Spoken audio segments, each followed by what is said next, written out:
Stop looking at me like that. Clara's voice cracked sharper than she'd ever spoken to anyone. The words hung between them in the empty diner parking lot, raw, desperate, terrified. Ethan stepped back, his hands still raised like he'd been reaching for something fragile. Like what? His voice was quiet, careful. Like I'm someone worth looking at. She forced the words out, each one cutting her throat. I know what I am. I've always known. So whatever this is, her hand gestured wildly between them. Whatever you think you see, you're wrong. You're just wrong. Before we continue Clara's story, if you're finding this tale touching your heart, please subscribe to our channel and follow this journey to the very end. And comment below with the city you're watching from. I love seeing how far these stories travel. The morning Ethan Cole first walked into Rosie's diner, Clara had already decided it would be another invisible day. She'd perfected invisibility over 27 years. The way she moved through spaces without disturbing air. The way she kept her eyes down when taking orders, her voice soft enough that people had to lean in to hear, which most didn't bother doing. The way she wore her hair pulled back so tight it hurt because loose hair drew attention, and attention led to comparison, and comparison always ended the same way. Her sister Lily existed in photographs all over their mother's house, Homecoming Queen wedding portrait magazine, ad for a dental practice 2 towns over. Clara existed in the gaps between those frames. Coffee, hon? Clara nodded, without looking up, already reaching for the pot. Mind if I sit at the counter? She did look up then. Had to.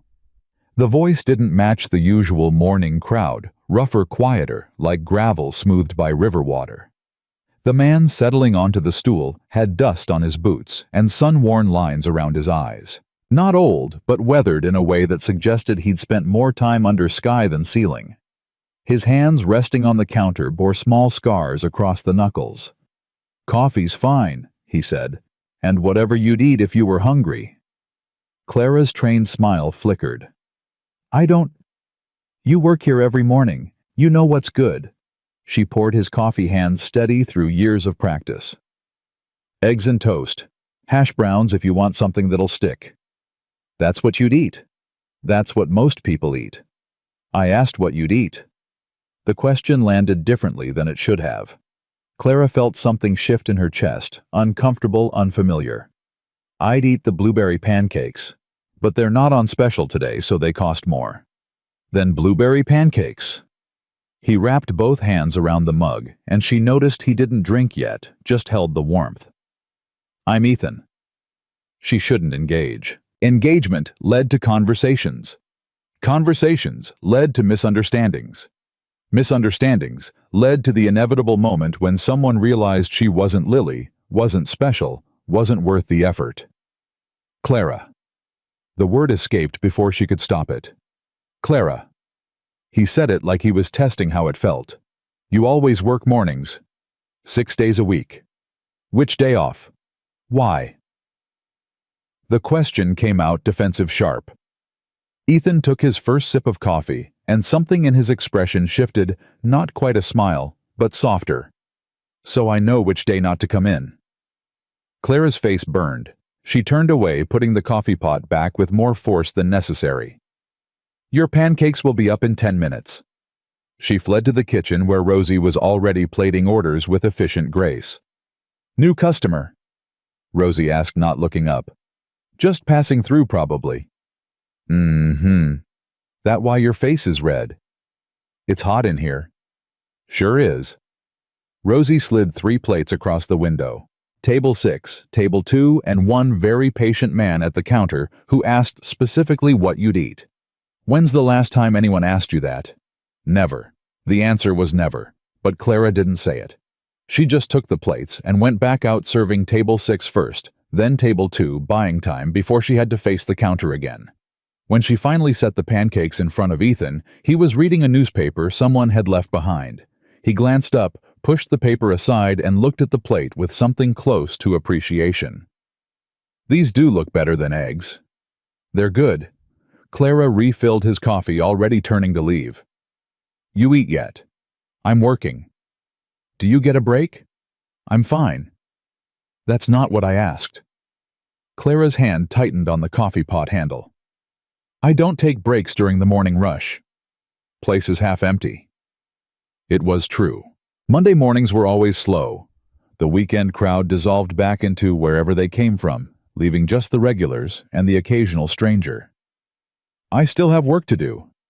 Ethan cut into his pancakes, took a bite, and made a small sound of approval. You were right. These are good. He took another bite, chewed thoughtfully. You always this hard to talk to, or am I special? The question hit like a slap, not cruel, just accurate. Clara opened her mouth closed. It opened it again. I'm not hard to talk to. I'm working. Fair enough. He ate in silence for a minute, and Clara should have walked away, should have checked on the other tables, should have done literally anything except stand there watching a stranger eat pancakes.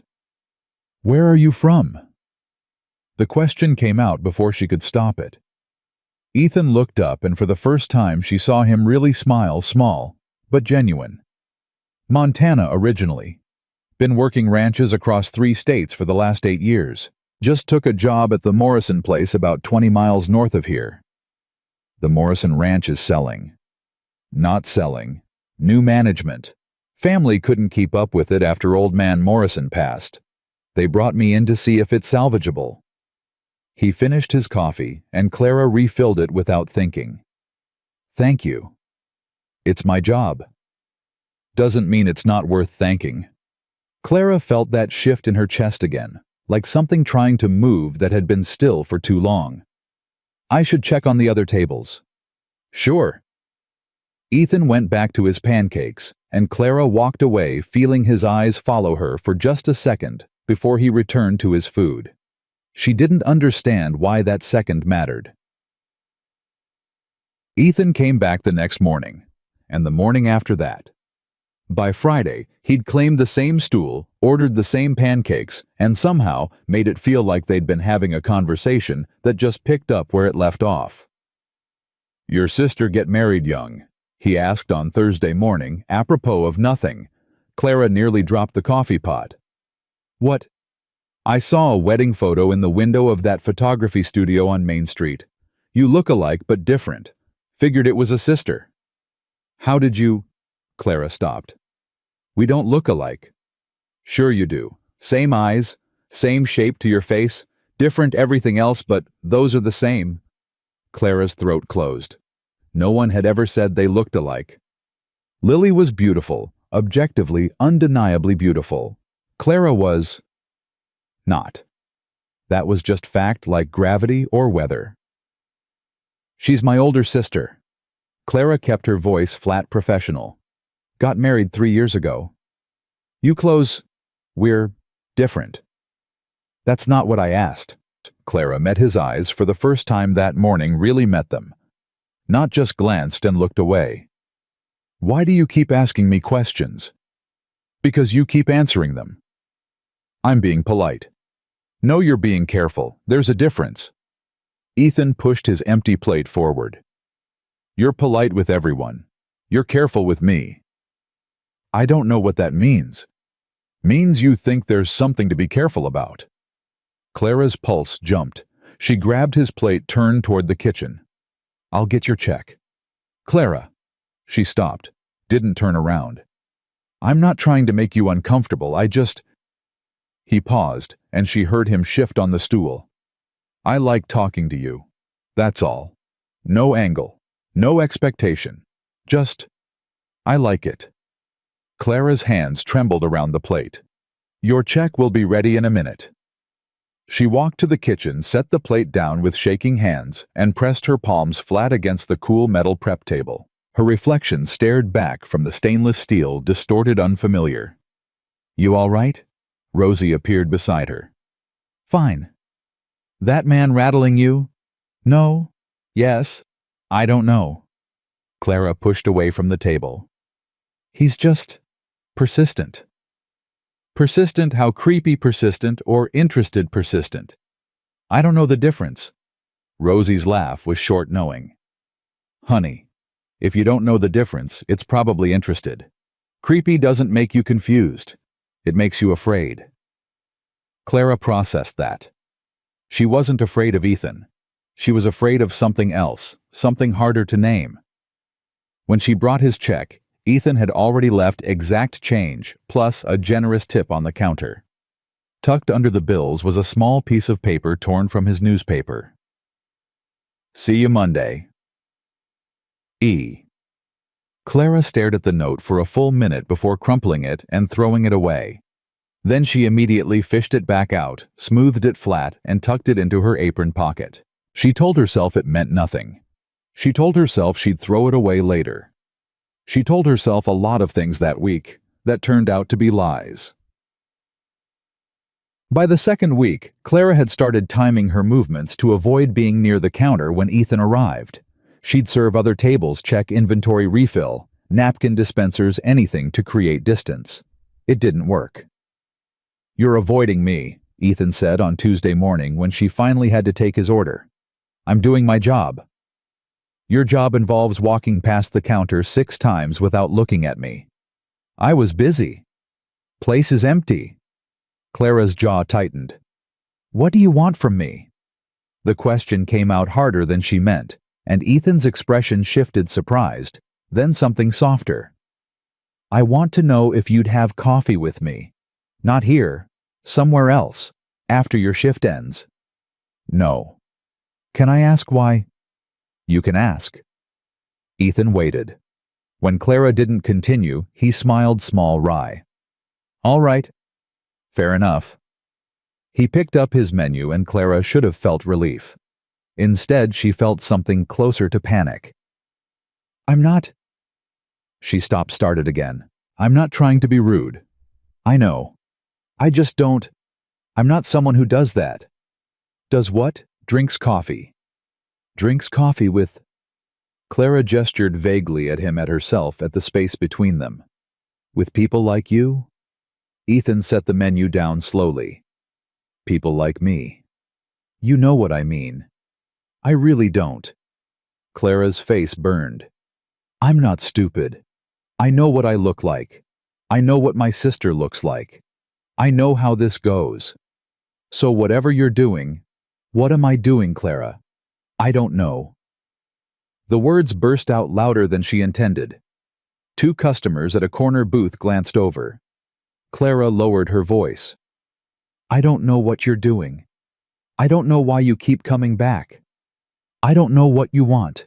And I don't—" Her voice cracked. "I don't know how to do this." Ethan was quiet for a long moment. When he spoke, his voice was gentler than she'd heard it. "I'm coming back because talking to you is the best part of my day. I keep asking questions because I want to know you better, and what I want is simple.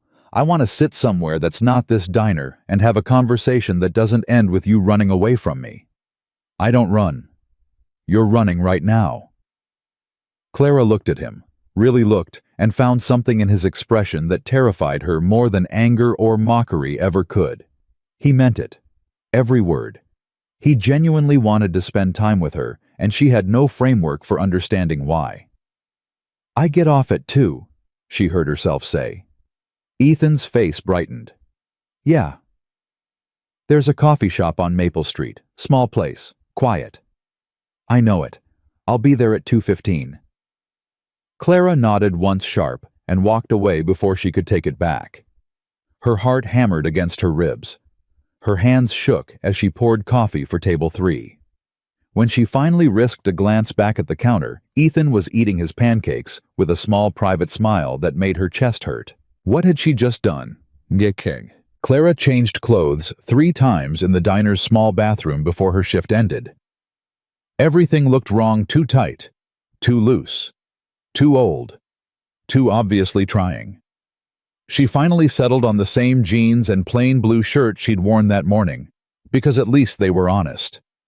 She was 10 minutes late on purpose.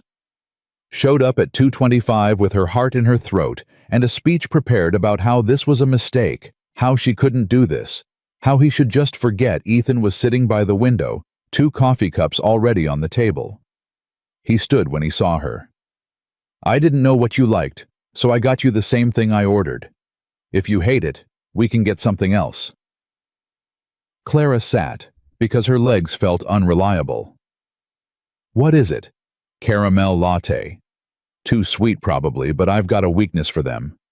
She picked up the cup, took a sip. It was too sweet. She took another sip anyway. Thank you for coming, Ethan said. I wasn't sure you would. I wasn't either. He smiled at that genuine warmth. Honesty, I like that. I'm not good at lying. Most people are better at it than they should be.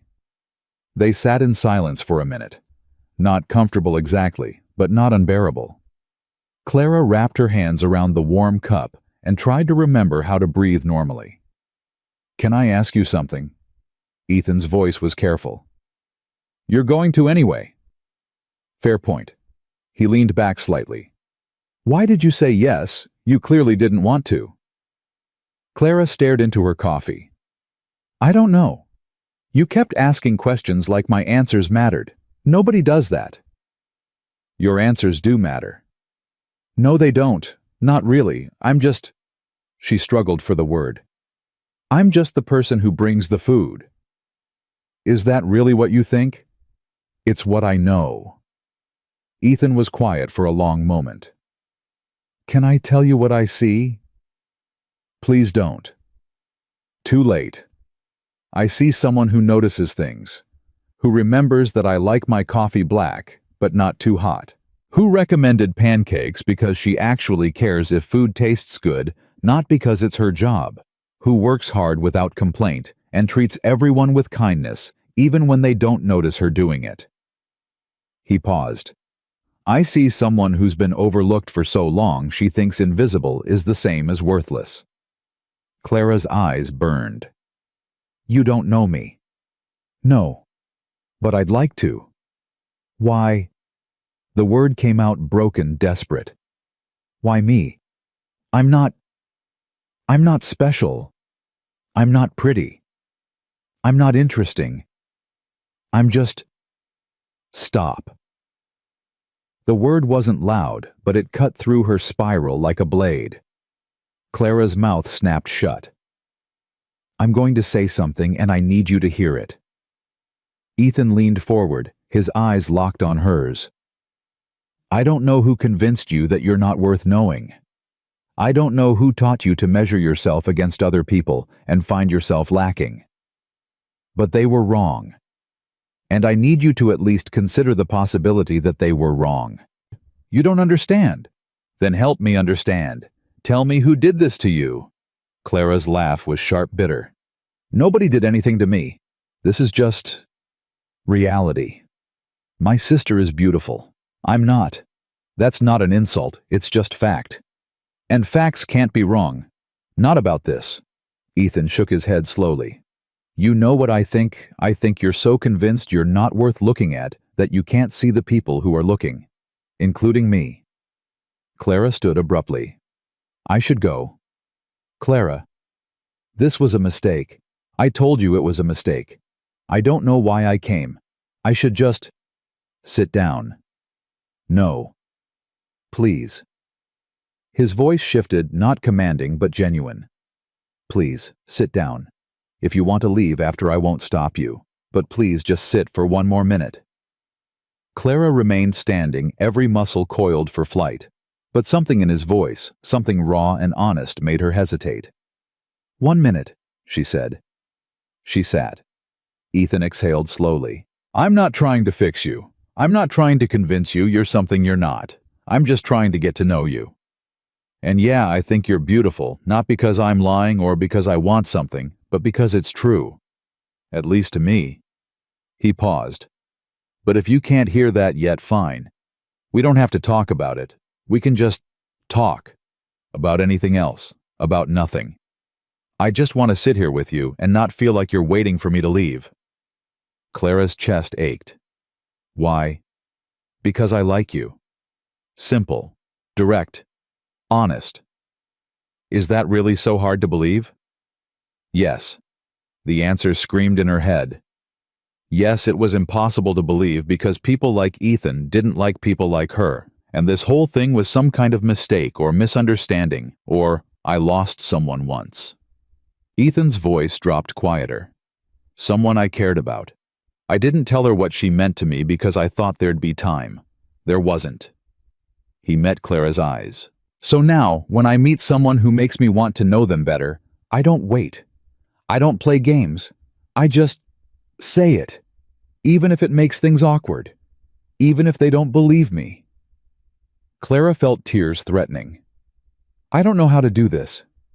Do what? Any of this. Sit here, have coffee, let someone... She gestured helplessly. See me. Then we'll figure it out together. Ethan's smile was small sad. If you'll let me try.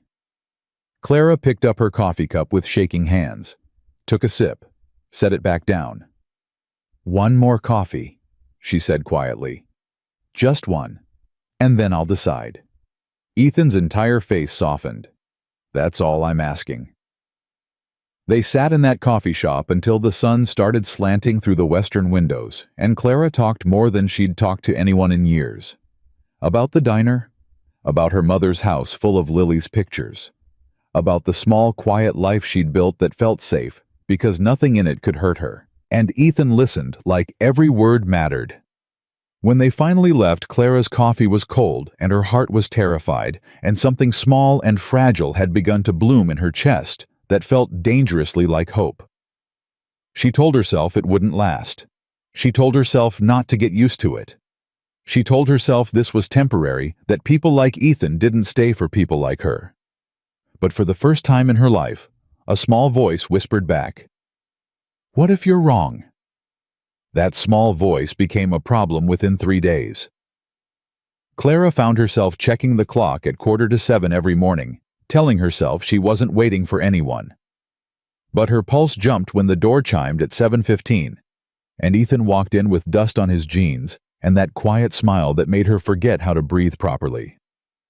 "Morning," he said, taking his usual stool. "Morning." Clara poured his coffee without asking. "Pancakes." "You tell me, what should I eat today?" It had become their routine. Him asking her, answering honestly, him ordering whatever she suggested like her opinion was gospel. Such a small thing.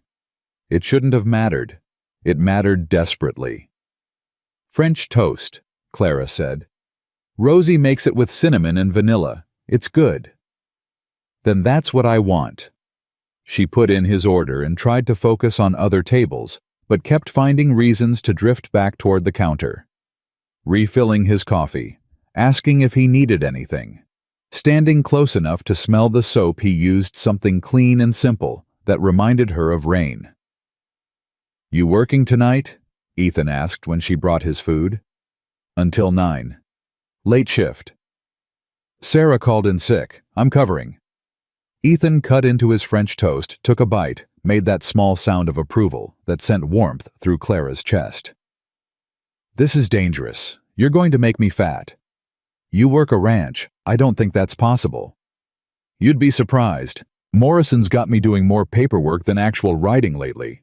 He took another bite, trying to sort out years of neglected bookkeeping. "It's a mess." "You know how to do bookkeeping. Learned when I had to. Worked a ranch in Wyoming that was going under because the owner couldn't keep his numbers straight. Taught myself enough to help him avoid bankruptcy." Ethan shrugged. "Numbers make sense. They don't lie." "Unlike people." The words slipped out before Clara could stop them. Ethan paused mid-bite, set his fork down carefully. "Someone lie to you, Clara?" "Everyone lies. It's just what people do." "That's a pretty bleak view." "It's realistic." Ethan studied her for a long moment. "What did I lie about? I didn't say you. You said everyone. That includes me. So what did I lie about?" Clara's hands tightened around her order pad. "Nothing. I don't know. Forget I said anything." "Can't do that." "Why not?" "Because you meant it, and I want to know why you think I'm lying to you." Clara glanced around the diner. Two customers at separate tables, both absorbed in their phones. Rosie in the kitchen. No escape route that wouldn't look like running. "You say you like talking to me," Clara said quietly. "You say you want to get to know me. You say things that sound nice. And maybe you mean them right now. But eventually you'll realize I'm exactly what I look like, boring and plain and not worth the effort. And then you'll leave. They always do. People, men, everyone." Clara's voice dropped even lower. "My high school boyfriend stayed with me for 3 months before admitting he'd only asked me out to get close to Lily. My college roommate used me to get good grades, then moved in with other girls sophomore year without telling me. My own mother forgets to call me back, but never misses Lily's calls." She forced herself to meet his eyes. "So yes, everyone lies. Maybe not at first, but eventually." Ethan's expression shifted into something that looked like pain. "That's what you think I'm doing, using you to get to someone else." "I don't know what you're doing, that's the problem. I'm trying to get to know you better. That's it. That's the whole agenda. For now. For as long as you'll let me." Clara's chest ached. "You don't mean that." "I do." "You can't possibly." "Clara!" Ethan leaned forward, his voice intense but not loud. "I know you don't believe me. I know you've got a decade of reasons not to. But I'm going to keep showing up anyway. I'm going to keep asking questions and drinking coffee and eating whatever you tell me to eat. Not because I want something from you, because I like you. And I'm patient enough to wait until you start believing that might actually be true." Clara opened her mouth, closed it. Her eyes burned. "I have to check on table 6. She walked away before he could respond, but his words followed her like ghosts. Ethan kept his promise with terrifying consistency. Every morning at 7:15, there he was. And twice that week, he showed up at 2 o'clock when her shift ended, standing outside the diner with 2 coffee cups and a quiet smile. "You don't have to keep doing this," Clara said on Thursday afternoon. "Doing what? Buying me coffee, waiting for me, all of it." "I know I don't have to. I want to." Ethan handed her one of the cups. "Found a new place on 5th Street. Thought we could try it." Clara took the coffee because refusing felt cruel. They walked in silence for half a block before Ethan spoke again. "Can I ask about your sister?" Clara's shoulders tensed. "What about her?" "You talk about her like she's perfect. Is she? Compared to me?" "Yes." "That's not what I asked." Clara stopped walking. "Why do you do that?" "Do what?" "Ask questions like you actually care about the answer." "Because I do care about the answer." "But why?" Clara's voice cracked. "Why do you care?" "We barely know each other. I'm just some waitress who served you pancakes. There's nothing special about me. Nothing worth—" She gestured helplessly at the space between them. "This, whatever this is." Ethan set his coffee cup on a nearby bench and turned to face her fully. "You want honesty? Real uncomfortable honesty? I don't know. I think you're terrified that I might actually like you. Because if I do and I'm not lying and I don't leave, then you'd have to question everything you believe about yourself. And that's scarier than just assuming I'm going to disappoint you eventually." The words hit like a punch. Clara stepped back. "You don't know anything about me." "Then tell me. Tell me about Lily. Tell me about your mother. Tell me what happened that made you so convinced you're not worth caring about." "I can't." "Why not?" "Because if I do, you'll see I'm right." Clara's voice broke. "You'll see exactly what I am, and you'll realize you wasted all this time on someone who isn't worth it." Ethan's jaw tightened. "You really believe that?" "I know it." "Then you're wrong." "I'm not—" "You are, and I'm going to prove it." Ethan picked up his coffee cup, took a long drink. "I'm going to keep showing up. I'm going to keep asking questions, and eventually you're going to run out of reasons to push me away. What if I don't want you to prove it? Then tell me to leave, right now. Look me in the eye and tell me you want me to stop coming to the diner, stop buying you coffee, stop trying to get to know you. If you can do that, if you can say it and mean it, I'll walk away." Clara's throat closed. She opened her mouth. Nothing came out. "That's what I thought." Ethan's voice softened. "You don't want me to leave. You're just afraid I will. And I get that. I do. But you can't protect yourself from hurt by never letting anyone close." "Yes, I can. I've done it for years." "And are you happy?" The question landed like a blow. Clara stared at him, at this man who'd walked into her life 3 weeks ago and somehow found every crack in her armor. "Happiness isn't the point," she said finally. "Then what is she? Safety. Not getting hurt. Not hoping for things that won't happen." Ethan shook his head slowly. "That's not safety, Clara. That's just a different kind of hurt. One that lasts longer." Clara's eyes filled with tears. "I should go." "Okay? I mean it. I should just—" "I said okay." Ethan didn't move closer, didn't reach for her. "But I'll be at the diner tomorrow morning, and the morning after that. Until you either believe me or tell me to stop." Clara walked away with tears streaming down her face, and her coffee cup still clutched in her shaking hands. She didn't sleep that night. Lay in her small apartment staring at the ceiling, replaying every conversation, every moment, trying to find the angle she was missing. Nobody acted like Ethan without wanting something. Nobody. Her phone buzzed at midnight. A text from Lily. "Mom wants to know if you're coming to Sunday dinner. She's making pot roast." Clara stared at the message. Sunday dinners meant sitting at a table covered in photographs of Lily's perfect life, while her mother asked gentle, pitying questions about Clara's job, Clara's apartment, Clara's non-existent dating life.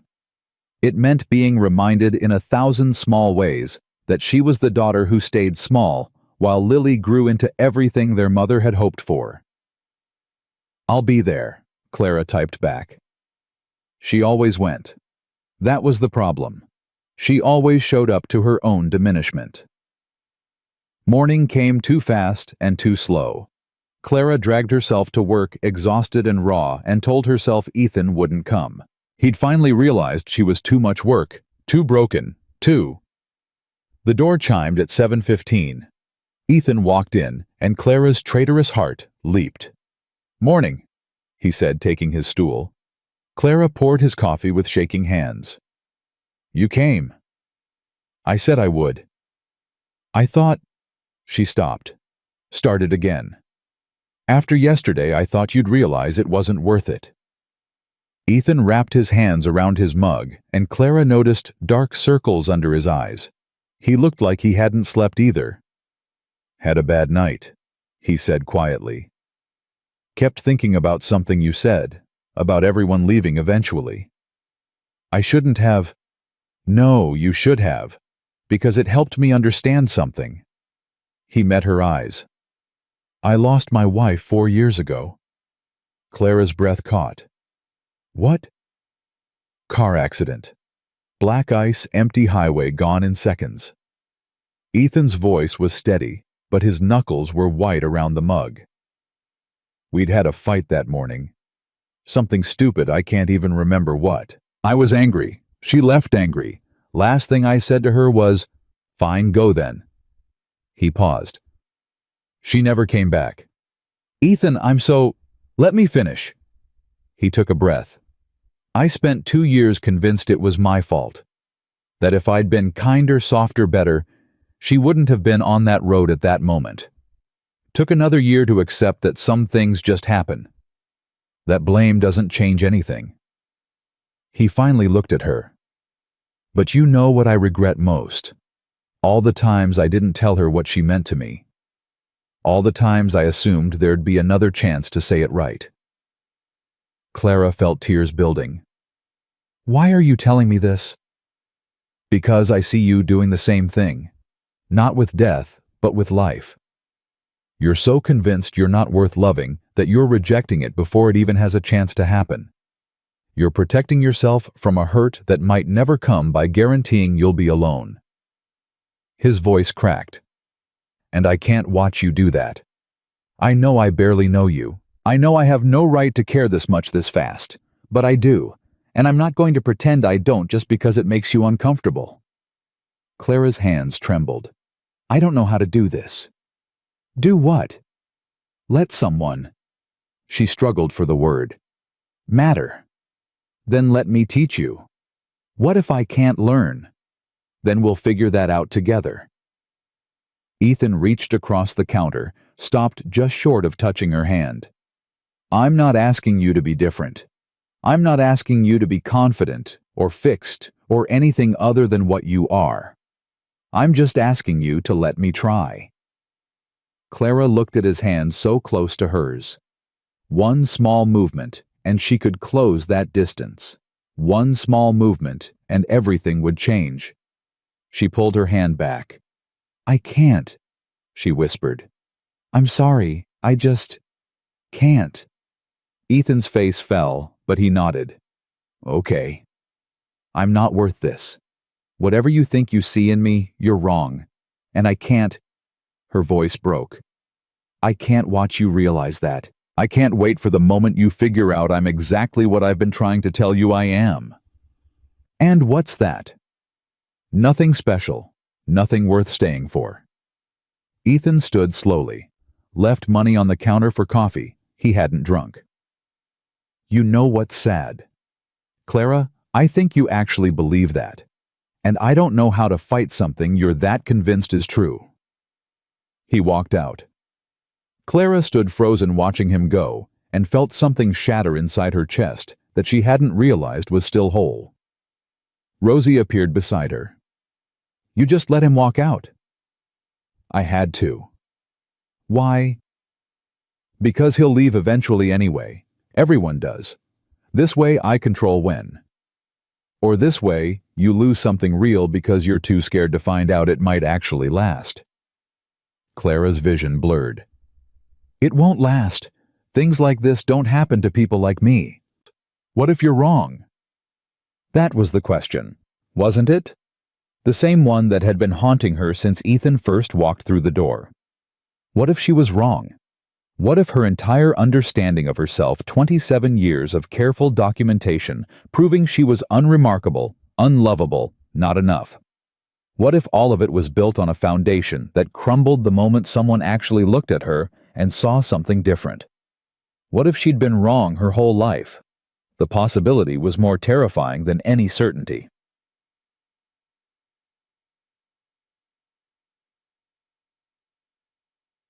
Sunday dinner was exactly as awful as Clara expected.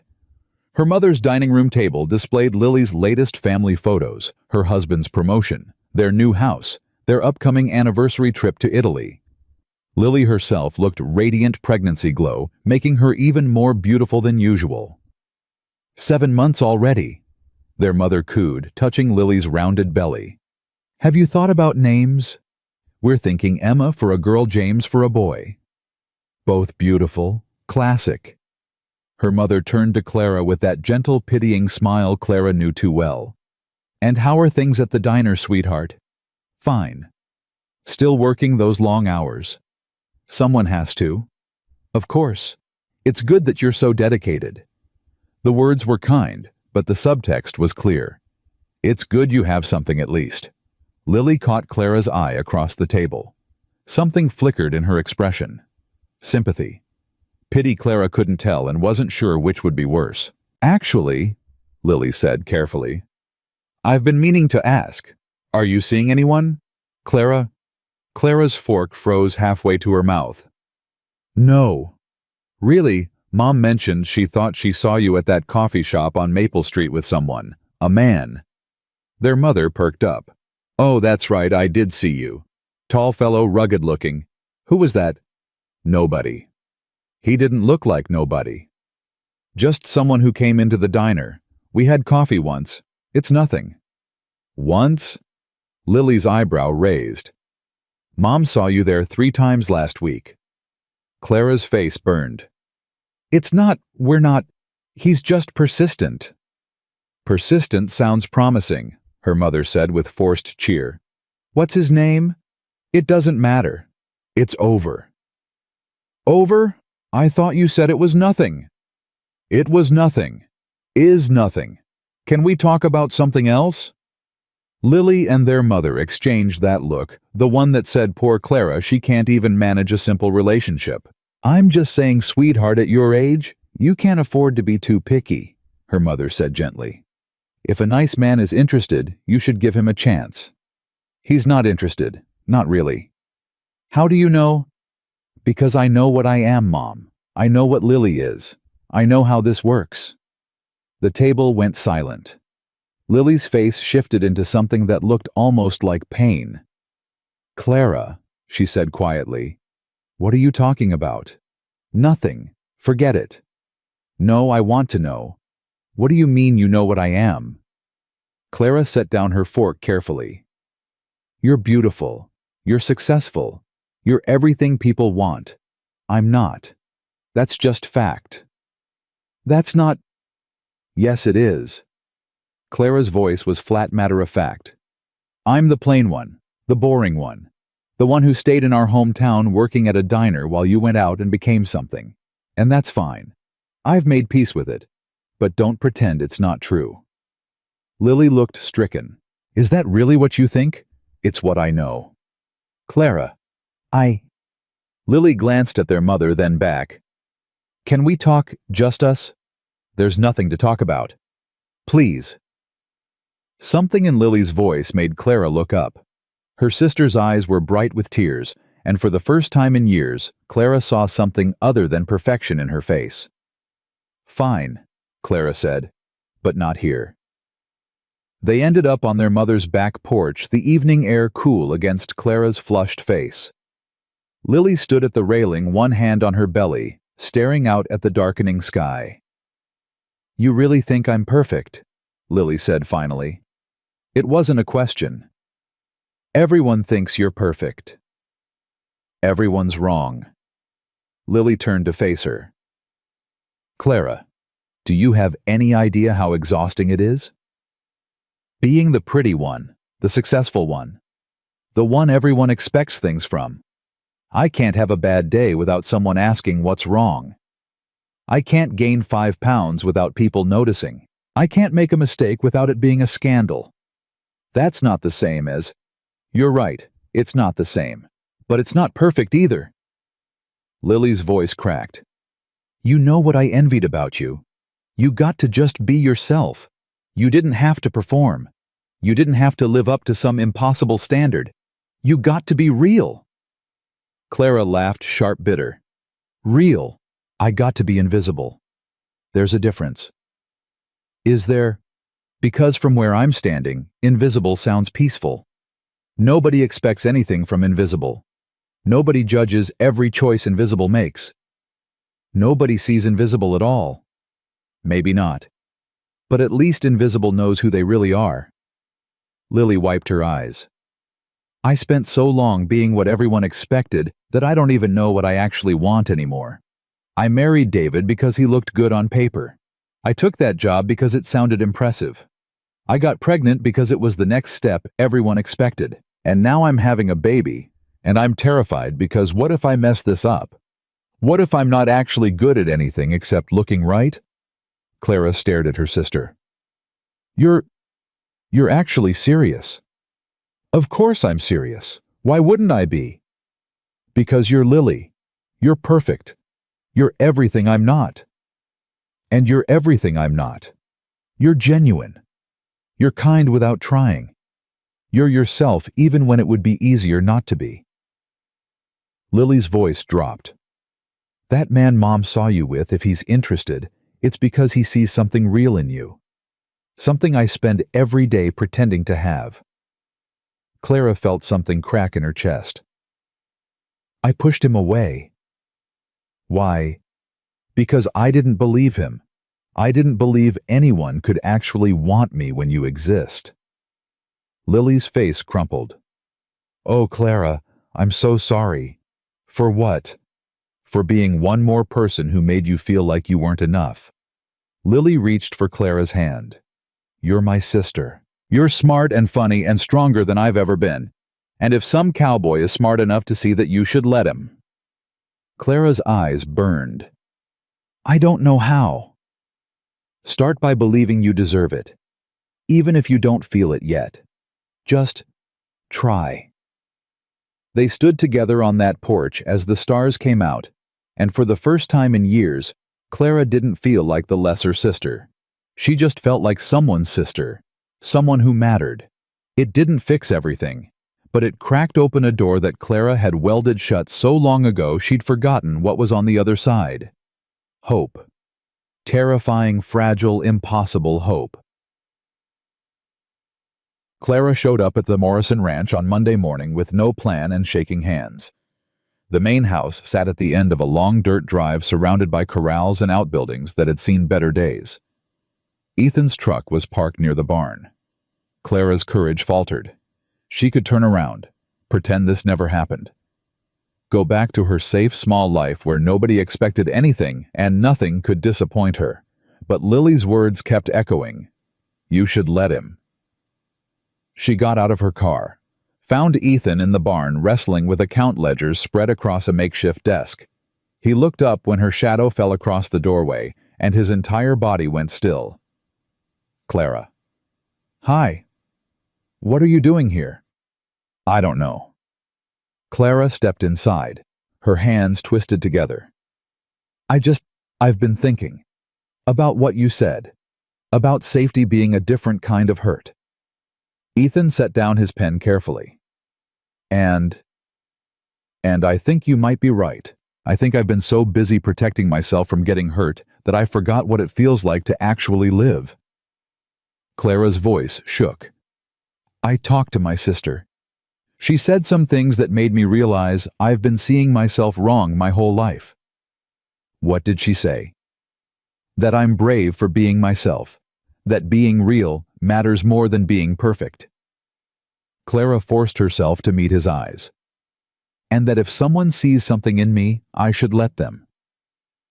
Ethan stood slowly. What are you saying, Clara? I'm saying I'm terrified. I'm saying I still don't really believe you. I'm saying I'm probably going to mess this up 100 different ways. She took a shaking breath. But I'm also saying I want to try. If you still want to. Ethan crossed the space between them in 3 strides. Stopped just close enough that Clara could feel the warmth of him. I want to, he said quietly. I've wanted to since the first day I walked into that diner and you recommended pancakes like they mattered. They did matter. I know. That's why I kept coming back. Clara's eyes filled. I don't know how to do this right. Neither do I. But we'll figure it out. What if I hurt you? What if you don't? Clara looked up at him, at this man who'd somehow seen past everything she'd spent years building, who'd looked at her ordinary face and plain life and decided she was worth fighting for. I'm not brave, she whispered. Yes, you are. You're here, aren't you? He was right. She was here. After 27 years of hiding, she was standing in a barn, confessing that she wanted something more than safety. That was brave. Maybe the bravest thing she'd ever done. One condition, Clara said. Anything. If you change your mind, if you realize I was right and this was a mistake, just tell me. Don't pretend. Don't let me hope if there's nothing to hope for. Ethan's jaw tightened. That's not going to happen.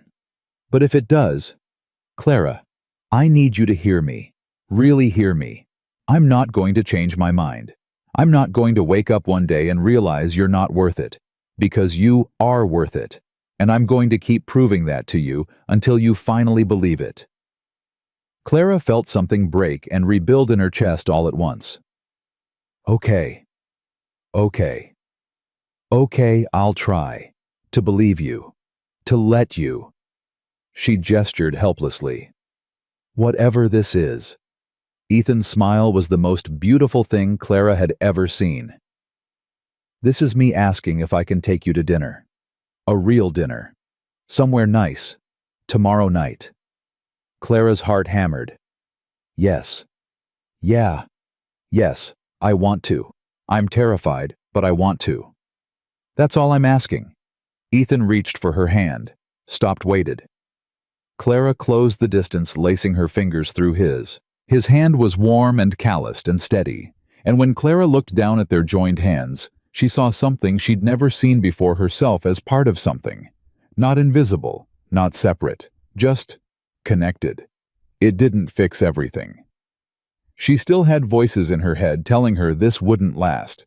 Still had years of proof that people like her didn't get people like him. But standing in that barn with Ethan's hand in hers, those voices sounded a little quieter. And for the first time in her life, Clara let herself wonder if maybe, just maybe, they were wrong.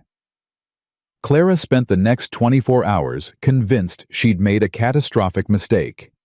She tried on every piece of clothing she owned, twice hated all of it, and ended up sitting on her bedroom floor at 6:30, surrounded by rejected outfits and rising panic. Nothing looked right. Nothing felt right. She looked exactly like what she was, a small-town waitress pretending to be someone worth taking to dinner. Her phone buzzed. Ethan. Picking you up at 7. No need to be nervous. Clara stared at the message. How did he know she was nervous? She typed back, I'm not nervous. The reply came instantly, liar. Despite everything, Clara smiled, then immediately felt guilty for smiling. This was serious. This was terrifying. This was going to end badly, and she was walking straight into it with her eyes open. She settled on a simple blue dress she'd bought 3 years ago and never worn, pulled her hair down for the first time in months, and stared at her reflection with something close to despair. Plain. Ordinary. Exactly what she'd always been. The doorbell rang at 7 sharp.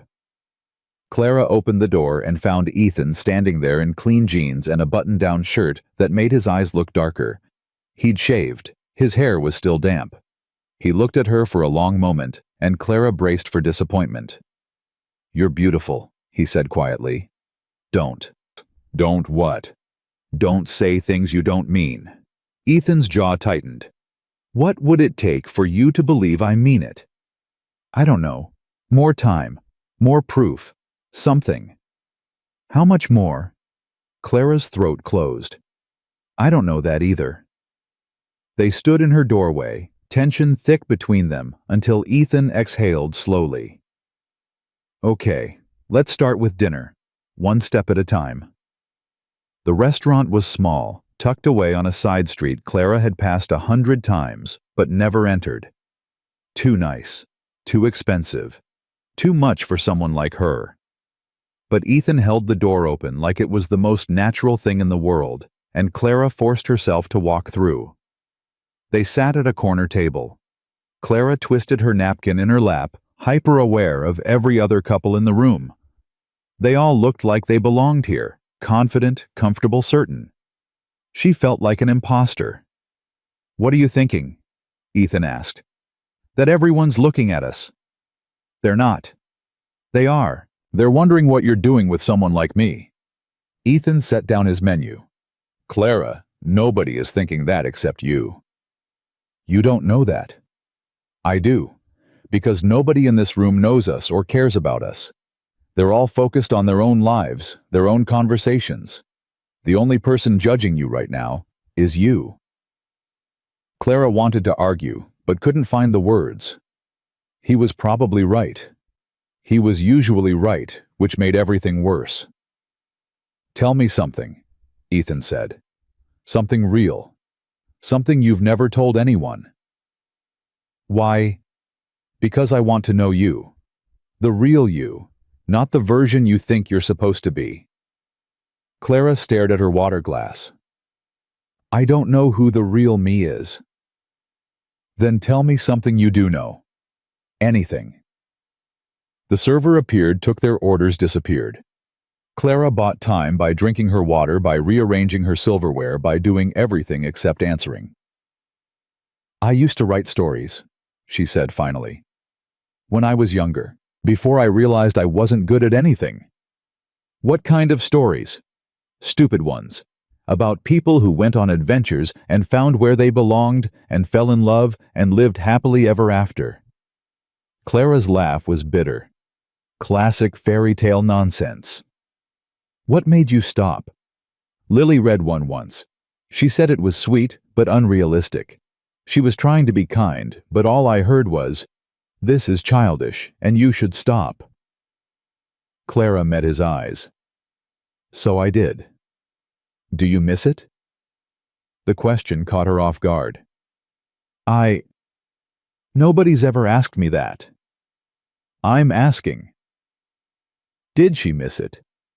Clara hadn't thought about those stories in years, had trained herself not to think about them, not to remember the way words used to flow from her pen like they meant something.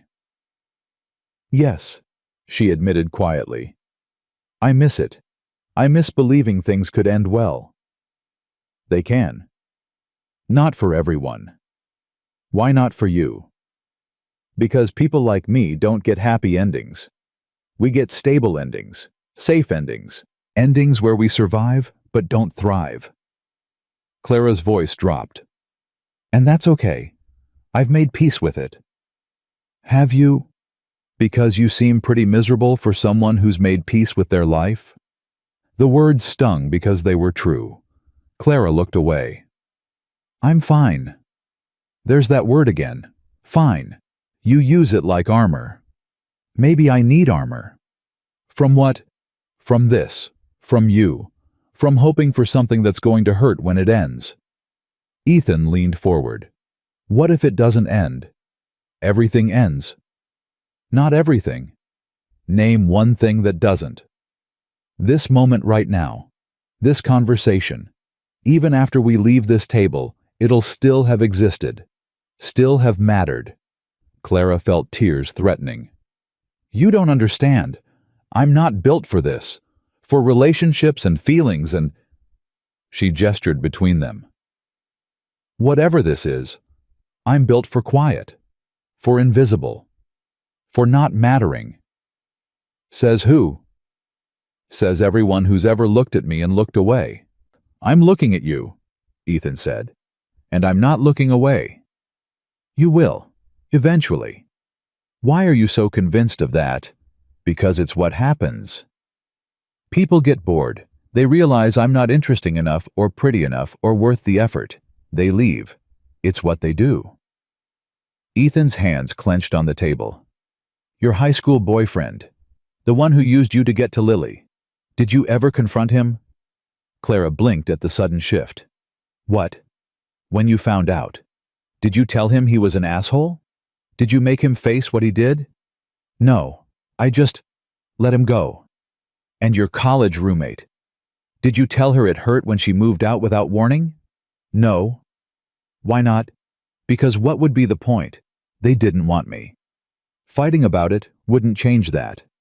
So you just accepted it. Accepted that you weren't worth fighting for. I accepted reality. No. Ethan said, his voice harder now.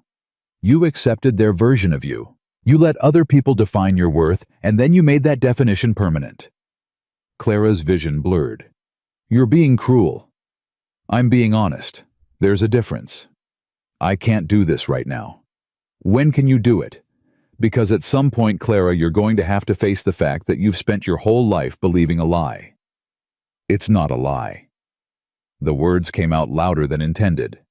2 tables over, people glanced in their direction. Clara's face burned with humiliation. I need to leave, she whispered. Clara, please, I just need to leave. She stood, grabbed her purse and walked out of the restaurant with her heart hammering and tears streaming down her face. Heard Ethan call her name, kept walking, made it halfway down the block before he caught up. Clara, stop. No. Please, just stop for a second. Clara whirled on him. Why? So you can tell me more about how I'm living wrong, about how I'm broken and need to be fixed. I never said you were broken. You didn't have to. It's what everyone thinks. Poor Clara, so convinced she's worthless. If she'd just believe in herself, everything would be fine. Clara's voice cracked. But it's not that simple. You can't just decide to believe something different when you have 27 years of evidence proving you right. What evidence? Every time someone chose Lily over me. Every time I was invisible. Every time I hoped for something and didn't get it. That's not self-pity. That's pattern recognition. Ethan stepped closer. And I'm trying to break the pattern. But you won't let me. Because patterns don't break, they just repeat until you're smart enough to stop participating. Is that what this is? You're quitting before you can get hurt. I'm protecting myself. From what? From someone who actually cares about you. From disappointment, the word burst out raw and desperate. From the moment when you realize I was right all along. From having to watch your face change when you figure out I'm not worth the effort. I've seen that look before, Ethan. I can't see it on you too. Ethan's expression shifted into something that looked like pain. What if that moment never comes? It always comes. Not with me. You can't promise that. Yes, I can. No, you can't. Nobody can promise that. People change their minds. They wake up one day and realize they made a mistake. Clara's voice broke. They leave, and I can't. I can't survive you leaving, so I need to leave first. Is that really what you want? Clara wiped her eyes roughly. I want to go home. Okay, I'll drive you. I'll walk. It's 3 miles.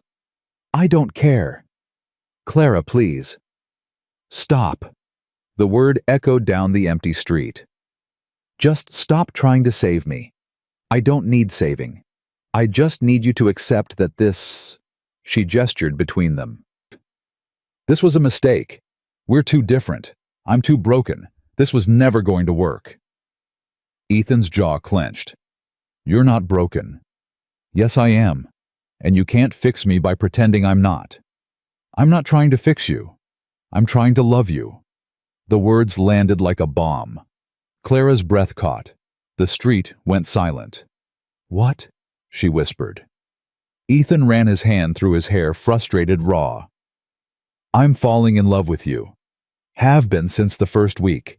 And I know it's too soon and too much, and you're going to run from it, but I'm tired of pretending I'm not. I'm tired of walking on eggshells around your fear. I'm tired of watching you sabotage something good because you can't believe you deserve it. Clara couldn't breathe. You don't mean that. I do. You can't possibly. I do. And you can run from it if you want. You can push me away and convince yourself this was all temporary. But it won't change the truth. I love you, and I'm not going anywhere unless you make me. Clara stared at him through tears. You don't even know me. I know enough. No, you don't. You know the version of me that serves you pancakes and tries to be nice. You don't know the version that's scared all the time.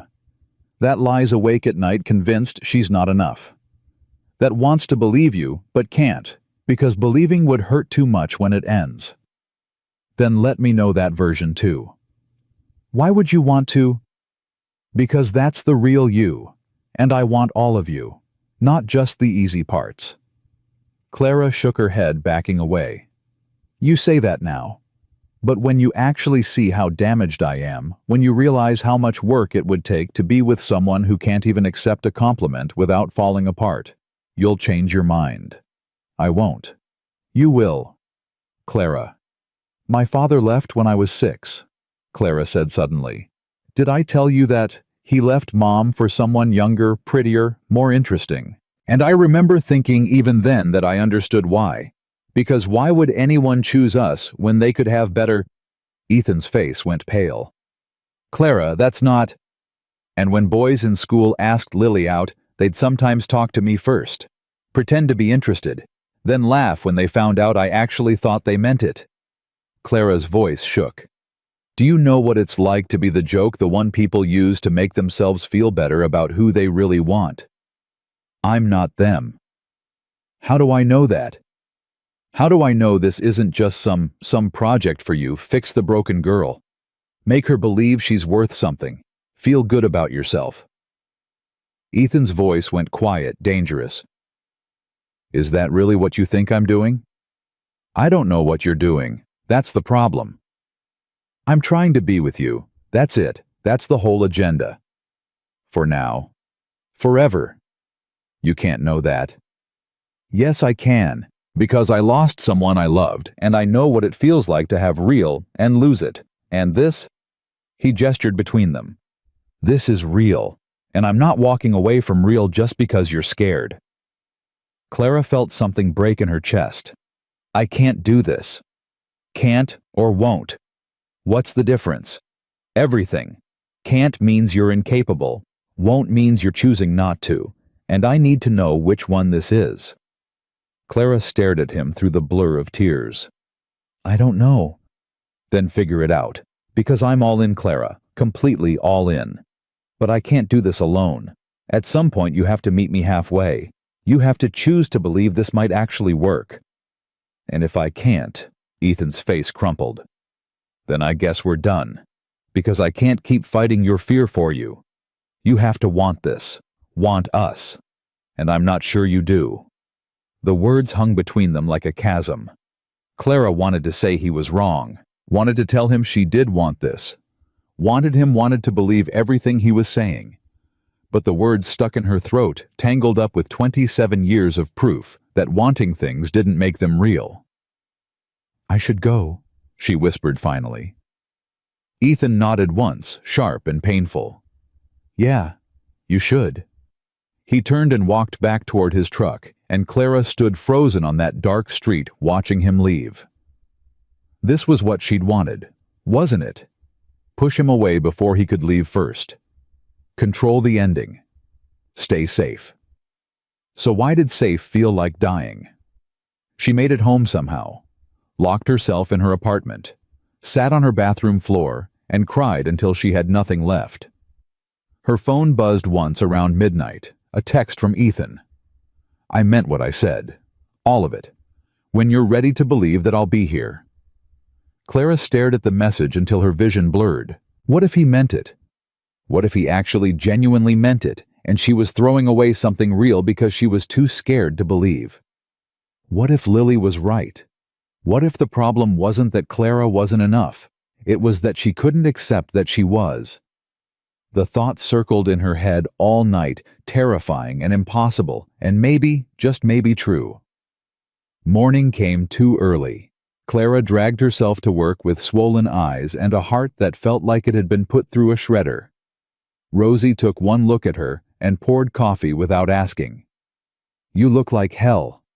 Thanks. Want to talk about it? No. Want me to leave you alone? Yes. Rosie squeezed her shoulder and walked away, and Clara was grateful for the small mercy of not having to explain. The morning rush passed in a blur. Clara went through the motions on autopilot, taking orders, pouring coffee, smiling at customers who didn't really see her. The familiar rhythm should have been comforting. Instead, it felt hollow. At 7:15, she glanced at the door without meaning to. Ethan didn't come. She told herself she was relieved. Told herself this was better. Told herself a lot of things that felt like lies. At 8, a regular named Tom settled at the counter. Mid-50s kind eyes always left good tips. Morning, Clara. Coffee, please? She poured it automatically. The usual, actually, can I ask you something? Clara's chest tightened. Sure. That fellow who's been coming in every morning. Tall guy always sat right there. Tom pointed at Ethan's empty stool. You two together? No. Shame. He looked at you like you hung the moon. Clara's hands trembled around the coffee pot. You're mistaken. I'm old, not blind. Man looked at you the way I looked at my wife for 43 years, like you were the best thing he'd seen all day. He was just being nice. Nice is polite. What he was doing was different. Tom took a sip of coffee. My wife passed 2 years ago, cancer. And you know what I regret most? All the times I was too stubborn to tell her she was right. All the times I let pride get in the way of love. Don't make my mistake, kid. If someone looks at you like that, you hold on to them. What if I'm not what they think I am? What if you are, and you're just too scared to see it? The question hit like Ethan's had, like Lily's had, like everything Clara had been running from. Tom left exact change and walked out, and Clara stood at the counter, staring at Ethan's empty stool. What if they were all right? What if the problem wasn't that she was broken, or unworthy, or not enough, but that she'd convinced herself of something that had never been true? What if she'd been wrong her whole life? The possibility was terrifying. Because if she was wrong about being worthless, then she'd wasted years pushing away anything good, because she couldn't believe she deserved it. She'd hurt people, hurt herself, built walls that kept out pain, but also kept out joy. She'd hurt Ethan. The realization landed like a punch. She'd hurt him. Not because he'd done anything wrong, but because she was too scared to believe he meant what he said. Too convinced of her own unworthiness to accept that someone might actually love her. Clara untied her apron with shaking hands. "I need to leave," she told Rosie. "Now. Right now. Can you cover?" Rosie looked at her, really looked, and smiled. "Go. Fix whatever you broke." Clara ran. The Morrison Ranch looked different in morning light, less intimidating, more like a place where people actually lived and worked and tried. Ethan's truck was parked by the barn. Clara's courage faltered at the threshold. What was she doing? She'd destroyed this last night, pushed him away so thoroughly there was no coming back from it. He'd said he'd be there when she was ready, but people said a lot of things they didn't mean. She made herself walk to the barn anyway, found Ethan inside hammering new boards onto a stall that looked like it had been kicked apart. He didn't look up when she entered. "Ethan." He paused mid-swing, set the hammer down carefully. Still didn't look at her. "I'm working." "I know. I needed to talk to you.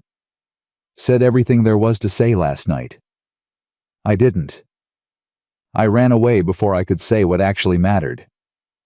Ethan finally turned to face her.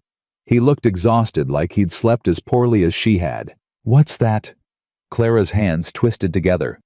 "That you were right. About all of it. I have been letting other people define my worth. I have been choosing to believe I'm not enough instead of questioning whether that's actually true. I have been running from anything good because I'm terrified it'll hurt when it ends. Okay. And I'm sorry. For pushing you away. For not believing you. For making you fight my fear alone when you were just trying to love me." Ethan's jaw clenched. "Are you done?" The question felt like a slap. Clara stepped back. "What? Are you done being scared? Done running? Done sabotaging this every time it gets real?" His voice was rough, raw. "Because I can't do this again, Clara. I can't keep putting myself out there just to watch you tear it down because you're convinced it won't last. I need to know you're actually in this. Not just today, not just right now, but really in this." Clara's eyes filled. "I want to be." "That's not the same as being." "I know, but it's all I've got right now. I want to believe you. I want to believe this could work. I want to believe I'm someone worth loving. Her voice cracked. "I don't know how yet." "Then learn." "How?" "By staying. By not running the next time you get scared. By choosing to believe me, even when everything in you says it's safer not to." Ethan stepped closer, and Clara saw the pain in his eyes. "I love you, Clara. I meant that. But love isn't enough if you won't let it in." "I'm trying to let it in." "Are you? Because from where I'm standing, it looks like you're still halfway out the door." He was right. Even now, standing in this barn trying to apologize, part of Clara was already planning her exit strategy. Already cataloging the ways this conversation could go wrong, the reasons she should leave before it got worse. "I don't know how to stop," she admitted. "I don't know how to not be scared." "Then be scared. But stay anyway." "What if I mess this up?" "You will. I will too. That's what people do. But we fix it and keep going." "What if I can't fix it?" Then we try again, and again, until we get it right. Clara looked at him, at this man who'd walked into her life and refused to give up on her even when she'd given up on herself. Why? Why would you do that for someone like me? Ethan's face softened. Because you're not someone like you. You're you. Clara Hayes, who recommends pancakes like they matter, who works hard without complaining, who writes stories about happy endings even though she doesn't believe in them, who's scared but showed up anyway. He reached for her hand, stopped, waited. You're worth fighting for, even if you don't see it yet. Clara closed the distance, taking his hand in both of hers. I want to see it. I want to believe what you believe about me. Then start small. Believe me when I say you're beautiful. Believe me when I say I'm not leaving. Believe me when I say this is real. Just believe you. Just believe me. Clara looked at their joined hands and felt something shift in her chest, not fixed, not healed, but cracked open enough to let light in. I'm going to mess this up, she whispered. Probably. I'm going to doubt you, push you away, convince myself this is temporary. I know. And you're still willing to try. Ethan pulled her closer, and Clara let him. I'm not willing. I'm committed. There's a difference. Clara rested her forehead against his chest and felt his arms wrap around her, solid and steady and real. I don't deserve this. There you go again. Sorry. Habit. Then we'll break that habit together. Clara closed her eyes and breathed him in soap and sawdust and something indefinably Ethan. For the first time in her life, she let herself stay in a moment without planning her escape. It felt terrifying. It felt like hope. One more thing, she said against his shirt. Yeah. That text you sent. About being there when I'm ready. What about it? I'm ready. Or I'm trying to be. Or I'm... She pulled back to look at him. I'm here. And I'm staying. Even though I'm scared. Ethan's smile was worth every terrifying second. That's all I'm asking. He kissed her, then gentle, careful, like she was something precious. And for the first time in 27 years, Clara didn't pull away. She stayed. And staying felt like coming home. Staying turned out to be harder than Clara expected. The first week was good, almost too good. Ethan showed up at the diner every morning, and Clara stopped pretending she wasn't watching the clock. They had dinner 3 times, coffee twice, and one long evening at the ranch where Ethan taught her how to read his spreadsheets, while she pointed out errors his tired eyes had missed. But the voices in Clara's head didn't disappear just because she'd decided to stay. They got louder. Every time Ethan smiled at her, a voice whispered, "He's just being kind. It won't last." Every time he reached for her hand, another voice added, "He'll get tired of this eventually." And when he kissed her goodnight outside her apartment, a whole chorus chimed in. "You're not enough. You'll never be enough." Clara tried to ignore them, tried to focus on the moment, on Ethan's steadiness, on the way he looked at her like she mattered. But doubt was a weed with deep roots, and choosing to stay didn't automatically kill it. 2 weeks in, Ethan noticed. "You're doing it again," he said over dinner at the diner after her shift. "Doing what? Planning your exit." Clara's fork paused halfway to her mouth. "I'm not. You are. I can see it in your eyes. You're already cataloging reasons this won't work." "That's not fair." "It's accurate." Clara set her fork down carefully. "I'm trying, Ethan. I'm here, aren't I? I'm not running. Physically, no. But mentally, you're halfway gone." The words stung because they were true. Clara looked away. "I don't know how to turn it off." "I'm not asking you to turn it off. I'm asking you to talk to me when it gets loud. Don't just sit there drowning in doubt. Tell me what you're thinking." "What I'm thinking is that this is too good to be real. That people like you don't end up with people like me. That I'm waiting for the other shoe to drop." "What if there is no other shoe?" "There's always another shoe." Ethan reached across the table, took her hand. "Then we'll deal with it together. But you have to let me in, Clara. You have to tell me when you're spiraling, instead of just disappearing inside your own head. Clara looked at their joined hands. What if you get tired of it? Of me needing constant reassurance? What if I don't? That's not an answer. Yes, it is.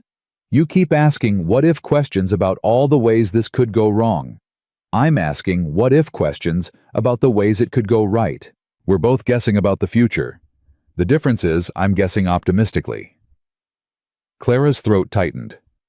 I don't know how to do that. Then learn from me. Every time you think, what if he leaves, try thinking, what if he stays instead? Just once. See what happens. And if it doesn't work, then we try something else. But at least try Clara. For me. For us. She nodded, not trusting her voice. Ethan squeezed her hand once and went back to his food, giving her space to process. Clara tried to do what he asked, tried to counter every negative thought with a positive one. But optimism felt like a language she'd never learned, and speaking it required a faith she wasn't sure she possessed.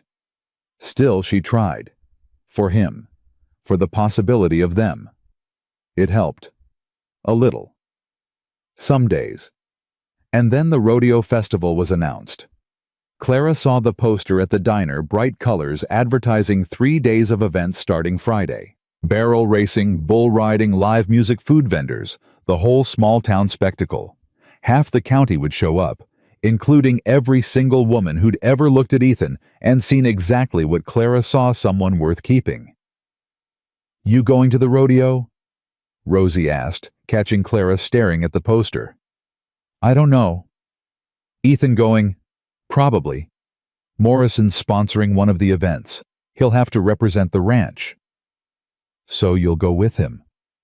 Clara's stomach twisted. Maybe. What's maybe about it? Man's your boyfriend. You go with him. The word boyfriend felt strange in Clara's mouth. They hadn't labeled it, hadn't defined what they were beyond two people trying to figure each other out. But everyone else seemed to have decided for them. It's complicated, Clara said. It's not. You like him. He likes you.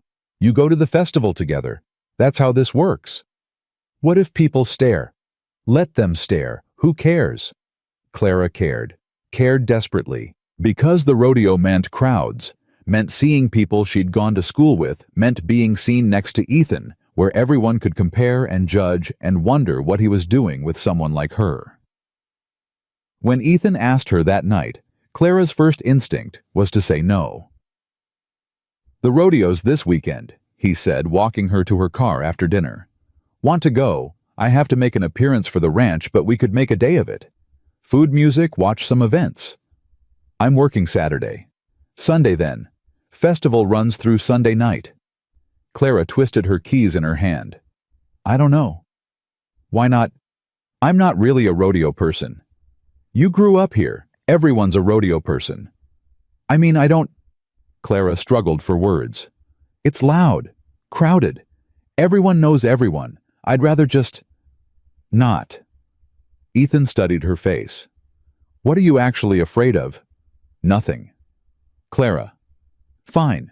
I'm afraid of being stared at. Of people wondering what you're doing with me. Of being compared to every pretty girl who tries to talk to you. Happy. Ethan's expression softened. No. I'm not happy that you think those things. But they're true. They're not. And even if people did wonder, why would that matter? I'm not going with them. I'm going with you. For now. Not this again. I'm just being realistic. You're being scared. There's a difference. Ethan stepped closer. I want to go to this festival with you. I want to walk around holding your hand and eating overpriced corn dogs and watching bull riders get thrown on their asses. I want to do normal couple things without you questioning whether I actually want to be there. I'm not questioning. You are. You question everything. And I get it, I do. But at some point you have to take me at my word. I want to be with you. At the rodeo. At the diner. Everywhere. When are you going to start believing that... Clara's eyes burned. I'm trying. Try harder. The words weren't cruel, but they landed hard. Because I can't keep proving myself over and over. At some point you have to decide I'm telling the truth. He kissed her forehead and walked to his truck, leaving Clara standing in the parking lot with her heart in her throat. She called him an hour later. Okay. Okay, what? Okay, I'll go. To the rodeo. With you.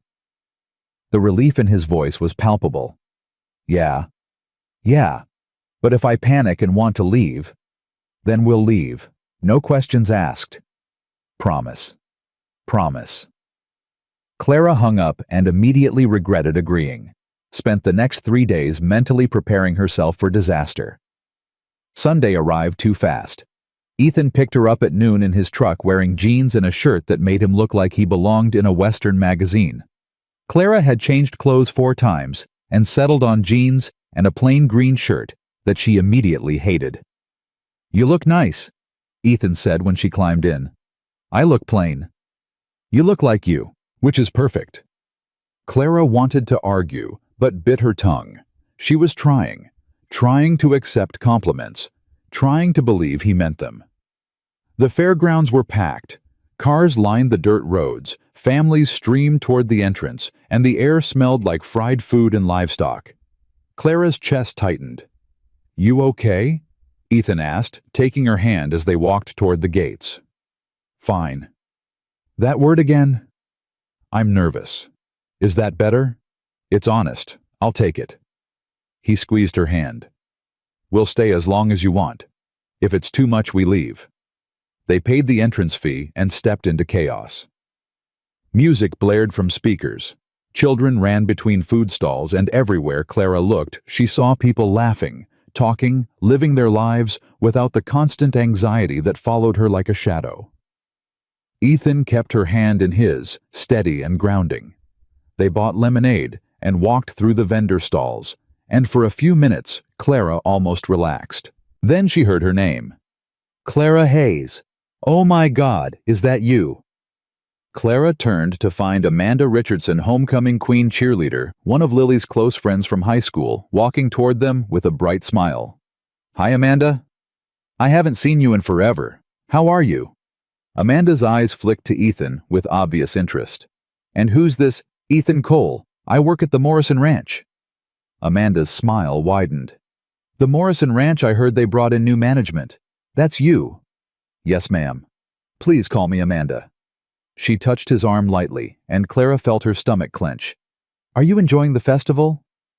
Just got here, but it's great so far. You should check out the bull riding later. Best event of the day. Amanda finally looked back at Clara. So you two are... Together, Ethan said firmly, pulling Clara closer. We're together. Oh, that's wonderful. Good for you, Clara. The words were kind, but Clara heard the subtext. Good for you for finding someone considering. Amanda chatted for another minute before floating away to another group, and Clara felt herself shrinking. You okay? Ethan asked. Fine. Clara. I said I'm fine. But she wasn't fine. Because Amanda was just the first. Over the next hour, they ran into more people from Clara's past classmates, former co-workers, friends of Lily's, and every single one looked at Ethan with interest, and at Clara with thinly veiled surprise. Each interaction chipped away at Clara's fragile confidence. Each curious glance reminded her that she was the anomaly here, that Ethan could have anyone and people were wondering why he'd chosen her. By the time they reached the main arena, Clara felt like she was suffocating. Want to watch the barrel racing? Ethan asked. Sure. They found seats in the bleachers, and Ethan went to get them water. Clara sat alone, hyper-aware of the families around her, the couples, the groups of laughing friends. Everyone seemed to belong except her. Ethan returned with 2 bottles and a woman Clara didn't recognize. Clara, this is Jennifer. She works at the feed store in town. Jennifer, this is Clara. Jennifer was stunning. Tall, confident with long dark hair and a smile that belonged in toothpaste commercials. She shook Clara's hand with genuine warmth. So nice to meet you. Ethan talks about you all the time. Clara's voice felt strangled. He does. Constantly. Clara said this. Clara thinks that. It's adorable. Jennifer laughed, turning to Ethan. You should bring her by the store sometime. We just got in those new saddle pads you were asking about. Will do. Thanks, Jen. Jennifer waved and walked off, and Clara felt something dark and ugly coiling in her chest. She seems nice, Clara managed. She is. Helped me source supplies when I first started at Morrison's. She's pretty. Ethan looked at her sharply. Clara. What I'm just saying, she's pretty. That's not an insult. It is the way you said it. I don't know what you mean. Yes, you do. Ethan set down his water bottle. You're doing it again. Comparing yourself. Cataloging reasons I should want someone else. I'm not. You are. And I need you to stop. Clara's jaw clenched. I can't help what I think. You can help what you do with those thoughts. You can choose not to let them poison everything good. I'm not poisoning anything. I'm just being observant. You're being insecure. The word landed like a slap. Clara stood abruptly. I need to use the restroom. Clara, wait. I'll be right back. She fled down the bleacher steps and through the crowd, not caring where she was going, just needing distance from Ethan's disappointed eyes and Jennifer's perfect smile and Amanda's pitying surprise. Found herself near the livestock pens, breathing hard and fighting tears. This was a mistake, she whispered to no one. Coming here was a mistake. You talking to yourself or the cows? Clara spun to find a man leaning against the fence, early 30s, handsome in a calculated way, smiling like he'd just won something. Sorry, didn't mean to startle you. I'm Derek. Saw you sitting with Cole up there. You his girlfriend. Clara hesitated. Why? Just curious. Cole's new in town, making quite an impression. Good-looking guy, smart, knows his way around a ranch. Half the single women in the county are interested. Why are you telling me this? Derek shrugged. No reason, just making conversation. Though I'll be honest, you don't really seem like his type. Clara's chest constricted. What's that supposed to mean? No offense intended, just saying Cole could have his pick, you know.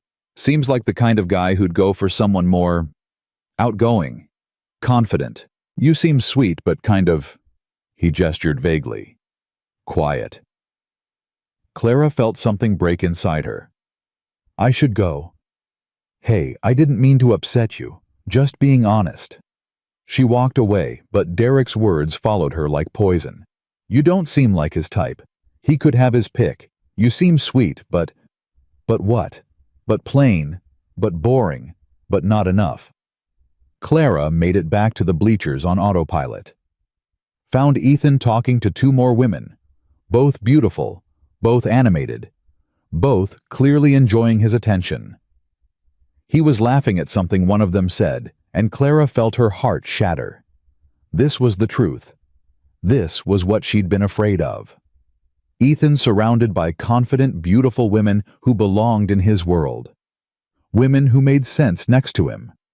Women who weren't her. She stood at the bottom of the bleachers, frozen, watching him smile at someone else. Ethan glanced down, saw her, and his smile shifted into concern. He said something to the women and started down the steps. Hey, where'd you go? I was getting worried. Clara couldn't breathe. Who were they? Who? Those women you were talking to. Old friends. They grew up around here. Why? They were flirting with you. Ethan's brow furrowed. They were just being friendly. They were flirting. I saw it. Clara, I was just talking. You were laughing, looking happy, looking like you belonged with them instead of waiting for me. What are you talking about? Clara felt tears building. This. All of this. You surrounded by women who actually fit in your life, who make sense, who don't spend every second terrified they're not enough. Clara, stop. The word came out broken. Just stop pretending. Stop acting like this is sustainable. Stop looking at me like I'm someone worth choosing when we both know I'm not. Ethan's face went pale. Where is this coming from? From reality. Look around, Ethan. Look at the women who talked to you today. Amanda, Jennifer. Those two on the bleachers. They're all beautiful, all confident, all everything I'm not. And you're standing here pretending you don't notice. I noticed they were talking to me. I didn't notice them being better than you because they're not. You're lying. I'm not. Yes, you are. Clara's voice cracked loud enough that people nearby turned to stare. She lowered her voice, shaking. You're lying because you're kind. Because you don't want to hurt me. But I see it, Ethan. I see the way you fit with them. The way you don't have to work to make conversation or worry about them spiraling. They're easy. I'm exhausting. You're not exhausting. I am. I know I am. Every day is me doubting you, questioning us, needing reassurance you shouldn't have to give. And I see how tired you're getting. I see it in your eyes when I ask if you really mean it. When I pull away because I'm scared. When I make everything harder than it needs to be. Ethan reached for her hands. Clara, you're spiraling. She jerked away. Don't touch me. I can't do this right now. Do what? This pretend I belong here. Pretend I belong with you. Pretend any of this is real. It is real.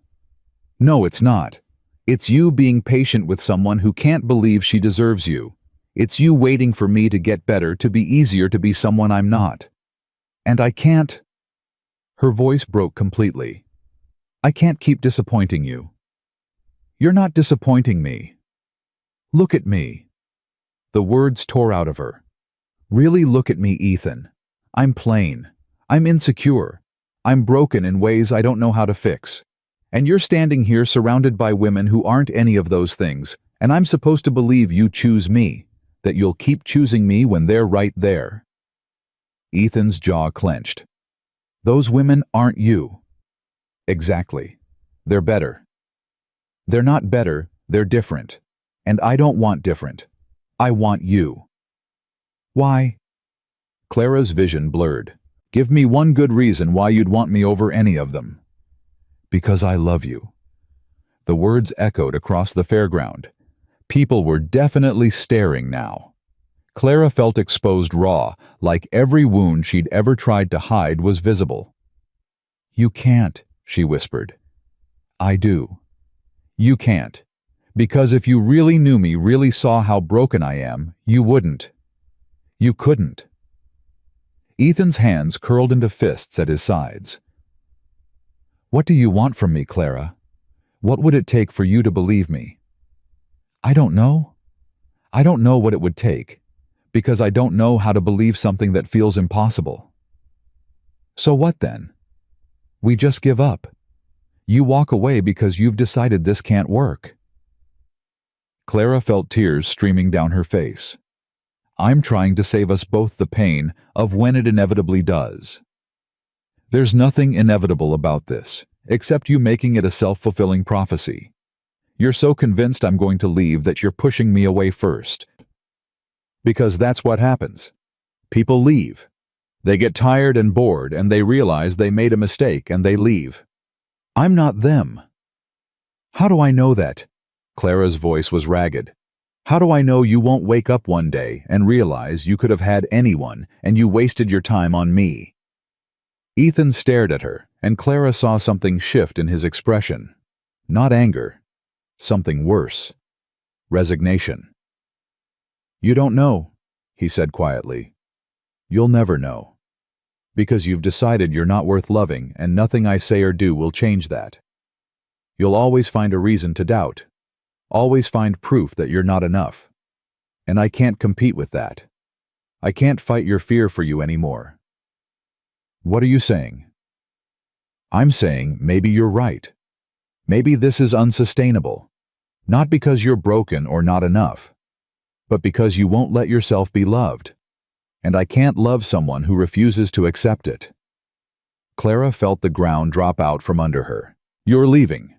I'm stopping fighting. There's a difference. Ethan.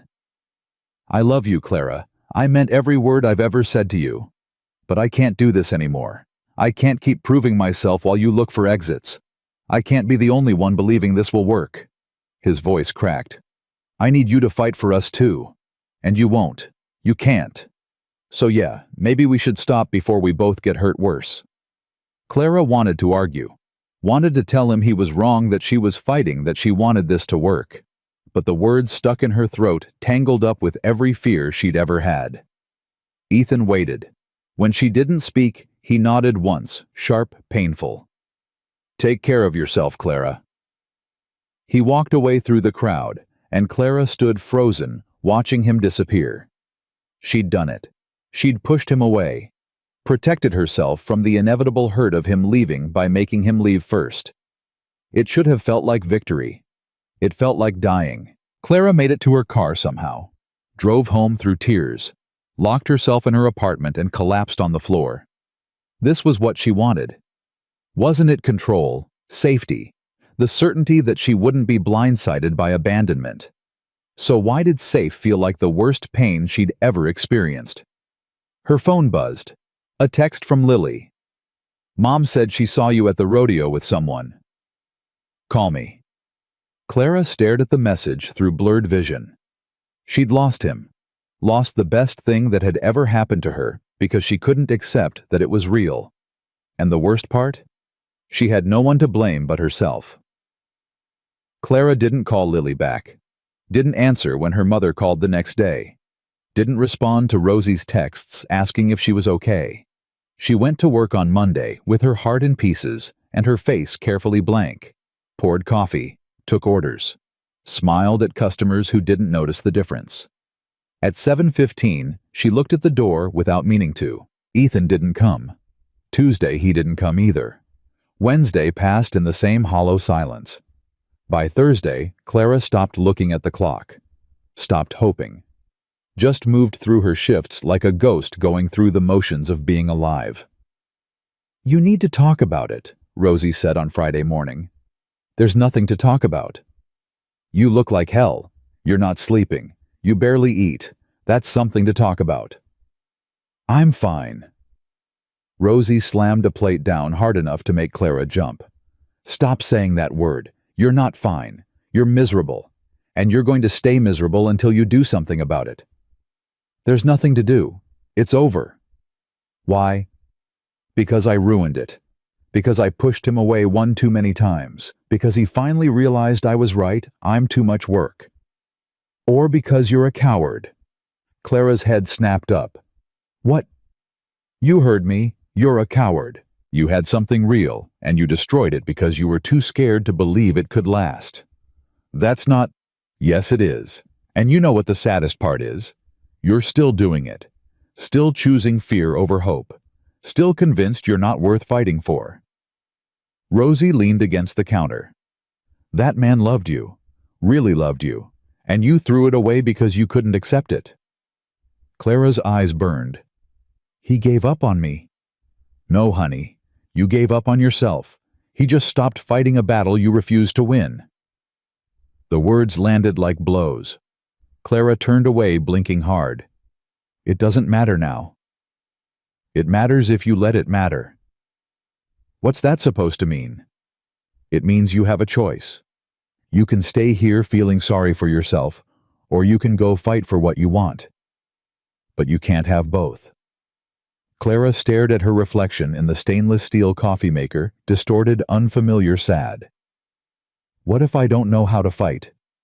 "Then you learn. Same way you learned everything else. By doing it scared." Clara wanted to argue, wanted to list all the reasons it was too late, she'd burned that bridge, Ethan had moved on. But the words felt hollow even in her own head. Because the truth was, she was terrified of trying. Terrified of putting herself out there only to be rejected. Terrified that Rosie was right and she really was a coward. She made it through her shift on autopilot. Drove home, sat in her car outside her apartment building and stared at nothing. Her phone rang. Lily. Clara almost didn't answer, but something made her pick up. "Where have you been?" Lily's voice was sharp with worry. "I've been calling for a week." I've been busy. Busy or hiding? What do you want, Lily? I want to know what happened. Mom said you were at the rodeo with someone. Then you disappeared. Rosie called me yesterday and said you're barely functioning. Talk to me. Clara's throat closed. I messed up. Nay. How? I pushed away the only person who ever actually saw me. Because I couldn't believe he really wanted me. And now he's gone, and it's my fault, and I don't know how to fix it. Do you want to fix it? The question surprised Clara. What? Do you actually want to fix it, or do you just feel guilty about ending it? Clara processed that. I want him back. I want to be the person who could have kept him, who could have believed him when he said he loved me. Then be that person. I don't know how. Start by believing you deserve him. Actually believing it, not pretending, not hoping, knowing. Lily's voice softened. Clara, I've watched you shrink yourself your whole life. Make yourself smaller so you wouldn't threaten anyone. Convinced yourself you were less than because it felt safer than risking disappointment. But that's not safety. That's just slow suffocation. I know that now. Do you? Because knowing and changing are different things. You can know you're wrong about yourself and still choose to believe the lie because it's familiar. Clara felt tears building. What if I can't change? What if you can? What if everything you've believed about yourself for 27 years is wrong? What if you're actually strong and brave and worth loving? What would you do differently if you knew that was true? Clara closed her eyes. I'd fight. I'd go to him and tell him I was wrong. Tell him I'm ready to believe him. Tell him I love him too. You love him. Yes. The word came out certain clear. I love him. I've loved him since he first asked me what I'd eat and actually cared about the answer. But I was too scared to say it. Then say it now. Go tell him. What if it's too late? What if it's not? Clara sat in that car feeling something shift in her chest, not fixed, but cracked open wide enough to let truth in. She'd been asking the wrong questions her whole life. Not, what if he leaves? But, what if he stays? Not, what if I'm not enough? But what if I am? Not, what if I get hurt? But, what if I don't? And the biggest question of all, what if she'd been wrong about herself from the very beginning? The possibility was terrifying and liberating in equal measure. I have to go, Clara said. Go where? To fight for what I want. Lily's laugh was warm, relieved. Finally. Go get him. Clara hung up and started her car with shaking hands. She had no plan, no speech prepared, just a heart full of truth and a desperate need to say it before fear could silence her again. The Morrison ranch looked the same as always. Ethan's truck parked by the barn, lights on in the main house. Clara's courage faltered at the threshold of the driveway. What was she doing? Ethan had been clear. He was done fighting. Why would he listen to her now? Because she owed him the truth. Because he deserved to know she'd hurt him. Because even if he said no, at least she would have tried. She got out of the car, found Ethan in the barn office, hunched over paperwork. He looked up when her shadow fell across the doorway and his entire body went still. Clara? Hi. What are you doing here? I need to talk to you. Ethan's jaw tightened. I don't think that's a good idea. Please, just 5 minutes. If you still want me to leave after that, I'll go. He studied her for a long moment, then nodded once. 5 minutes. Clara stepped inside, and the words she'd rehearsed in the car evaporated. She stood there struggling to breathe, to think, to remember why she'd come. 4 minutes, Ethan said quietly. I was wrong.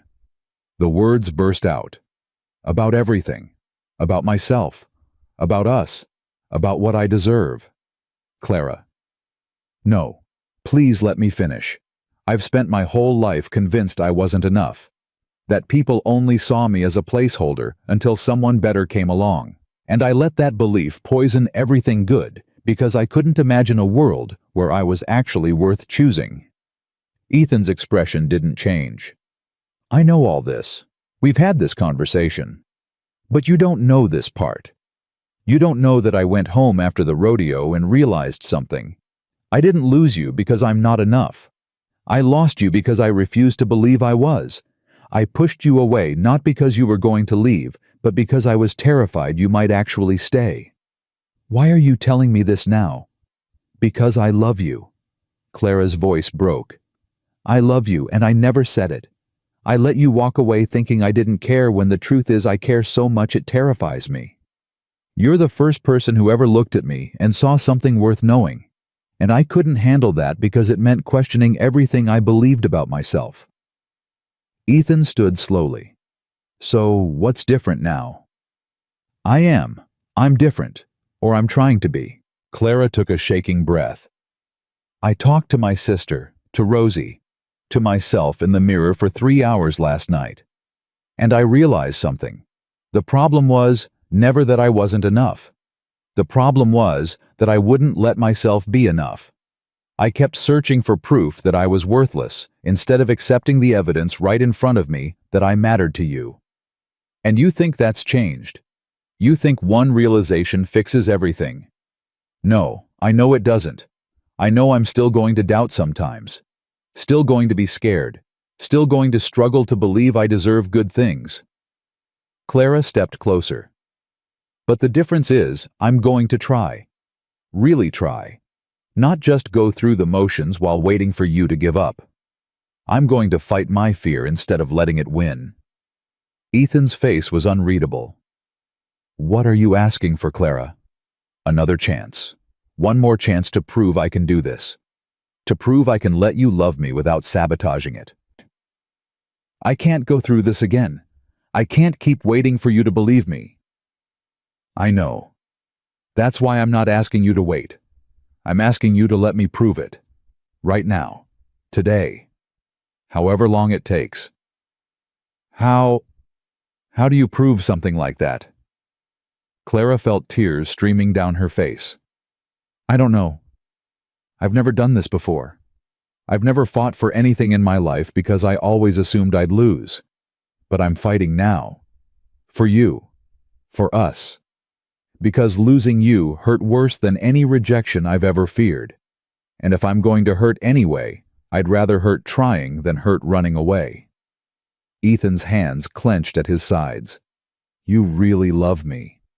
Yes. Say it again. I love you. I love the way you ask questions like my answers matter. I love that you're patient even when I'm impossible. I love that you see things in me I can't see in myself. I love... Her voice cracked. I love you so much it scares me. But I'm done letting fear make my decisions. Ethan crossed the space between them in 2 strides, took her face in his hands, making her look at him. I need to know you mean this. That you're not going to spiral and push me away again the next time you get scared. I can't promise I won't get scared. But I promise I'll tell you when I do instead of just disappearing. I promise I'll fight the voices in my head instead of believing them. I promise. Clara grabbed his wrists, holding on like an anchor. I promise I'll choose you, every day, even when it's hard. Especially when it's hard. What changed? Why now? Because I finally understood what you've been trying to tell me. That I get to decide what I'm worth. Not my father who left. Not boys who used me. Not anyone else who ever made me feel small. Me. I decide. And I'm deciding I'm worth loving. I'm deciding I deserve you. I'm deciding to stop living like I'm apologizing for existing. Ethan's eyes were bright. You mean that? Every word. You're not going to run. I'm terrified right now. My heart is racing and part of me is screaming to leave before you can reject me. But I'm still here, and I'm going to keep being here. Because you were right. The only way this doesn't work is if I won't let it. And I'm done being the reason we fail. Ethan pulled her closer, resting his forehead against hers. I never stopped loving you. Not for a second. I just couldn't watch you hurt yourself anymore. I know. I'm sorry. For all of it. For doubting you. For making you prove yourself over and over. For being so convinced I wasn't enough that I couldn't see you choosing me every single day. You were always enough, Clara. Always. I'm starting to believe that. And I know that sounds small, but for me, it's everything. Ethan kissed her, then desperate, relieved, real. And Clara kissed him back, pouring every apology and promise and piece of truth she had into it. When they finally pulled apart, both breathing hard, Ethan kept his hands on her face, like he was afraid she'd disappear. I need you to understand something, he said. This is going to be hard. You're going to doubt. I'm going to mess up. We're going to fight. That's what people do. I know. But we face it together. No more running. No more pushing away when things get difficult. We talk. We fight it out. We stay. Together, Clara agreed. We stay together. You promise? I promise. Not because I'm fixed, or because all my insecurities are gone, but because I finally understand that love isn't about being perfect. It's about choosing each other anyway. Ethan smiled, the first real smile Clara had seen from him in a week. When did you get so wise? About 20 minutes ago. I'm still figuring it out. Then we'll figure it out together. Clara felt something settle in her chest, not the absence of fear, but the presence of something stronger. Hope. Real, solid, unshakable hope. I brought something, she said, pulling back slightly. What? Clara reached into her pocket and pulled out a small notebook, old worn, filled with stories she'd written years ago and never shown anyone. Remember I told you I used to write about people finding where they belonged? I remember.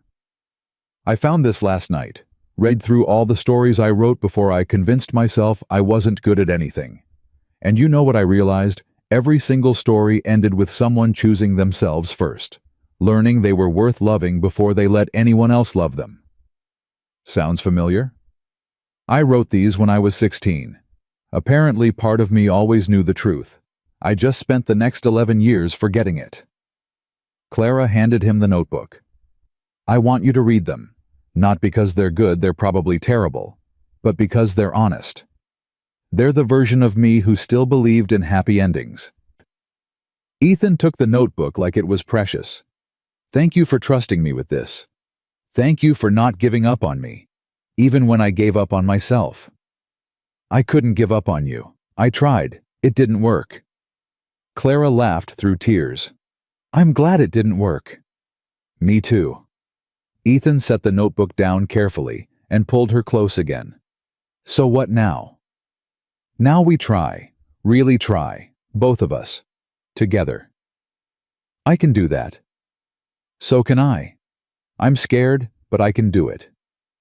Being scared doesn't make you weak, Clara. It makes you human. When did you get so wise? About 20 minutes after I met you. You inspired it.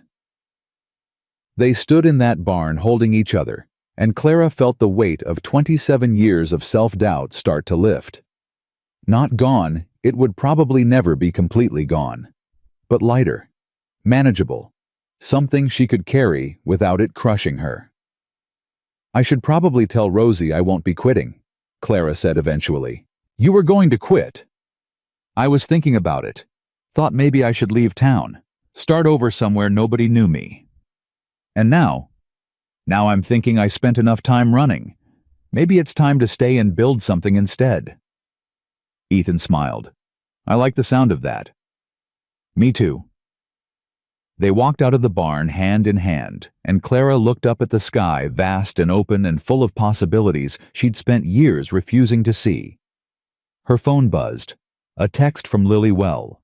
Clara typed back with her free hand. I fought. He stayed. We're trying. The response came immediately. Proud of you. Two simple words that meant everything. Clara had spent her whole life waiting for someone to tell her she was enough. Waiting for external validation to make her believe she mattered. But standing here with Ethan's hand in hers and her sister's words glowing on her phone, she finally understood. No one could make her believe she was worth loving. That was work only she could do. But having people around her who saw it, who reflected back the truth she was learning to accept, made the work possible. "What are you thinking?" Ethan asked.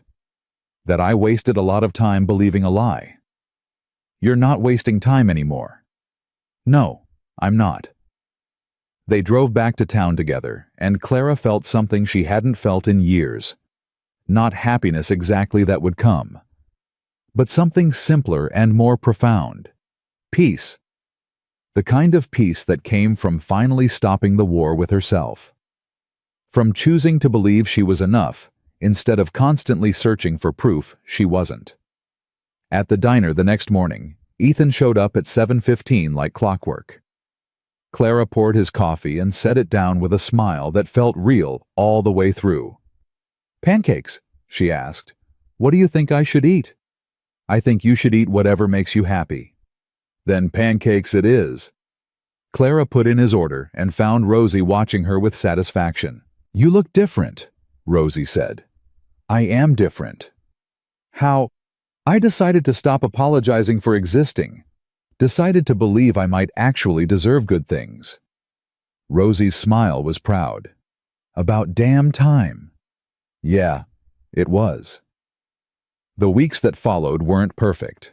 Clara still had moments of doubt, still caught herself waiting for Ethan to realize he'd made a mistake, still struggled to accept compliments without flinching.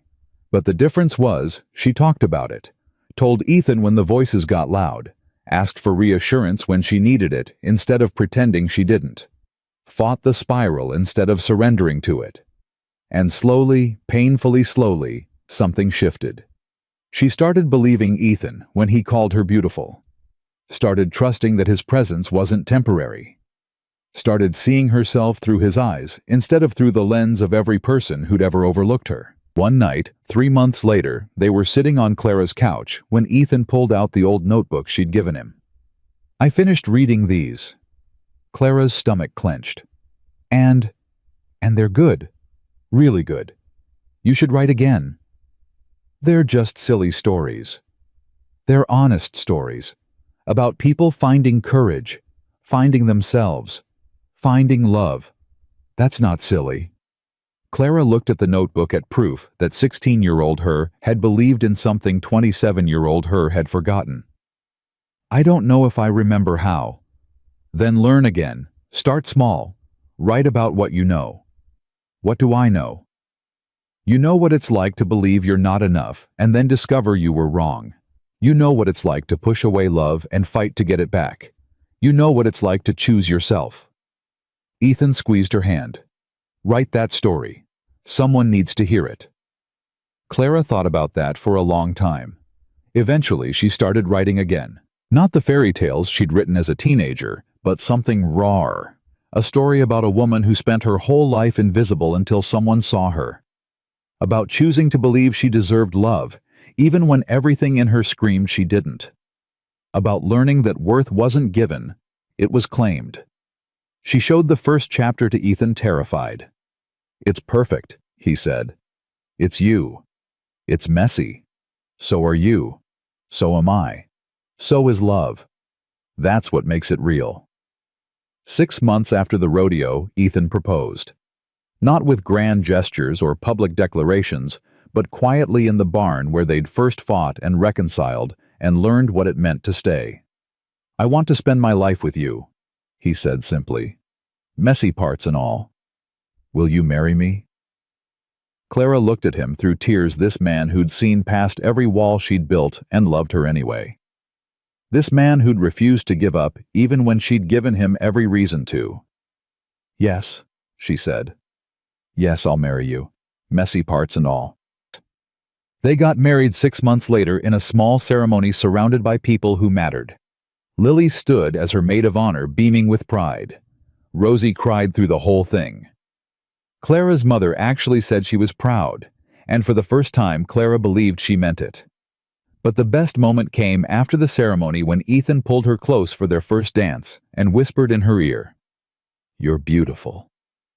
And Clara, for the first time in her life, didn't flinch, didn't argue, didn't search for the lie. She just smiled and said, "I know." Because she finally did know. Not because Ethan had convinced her, but because she'd chosen to believe it. Chosen to see herself as worthy of love, of happiness, of all the good things she'd spent years pushing away. She'd called herself plain for 27 years. But the cowboy who loved her had seen beauty all along, and he'd waited patiently while she learned to see it too. Not because he'd changed her, but because he'd loved her enough to help her remember who she'd always been underneath the fear. Someone worth choosing, someone worth fighting for, someone worth loving. And that truth, the one Clara had spent a lifetime running from, turned out to be the only one that mattered. Because beauty wasn't something given by others' eyes, or measured by comparison, or earned through perfection. Beauty was what happened when someone finally chose to see themselves clearly, flaws and all, and decided they were enough exactly as they were. Clara Hayes was enough. She always had been. She just needed to believe it. And now she did.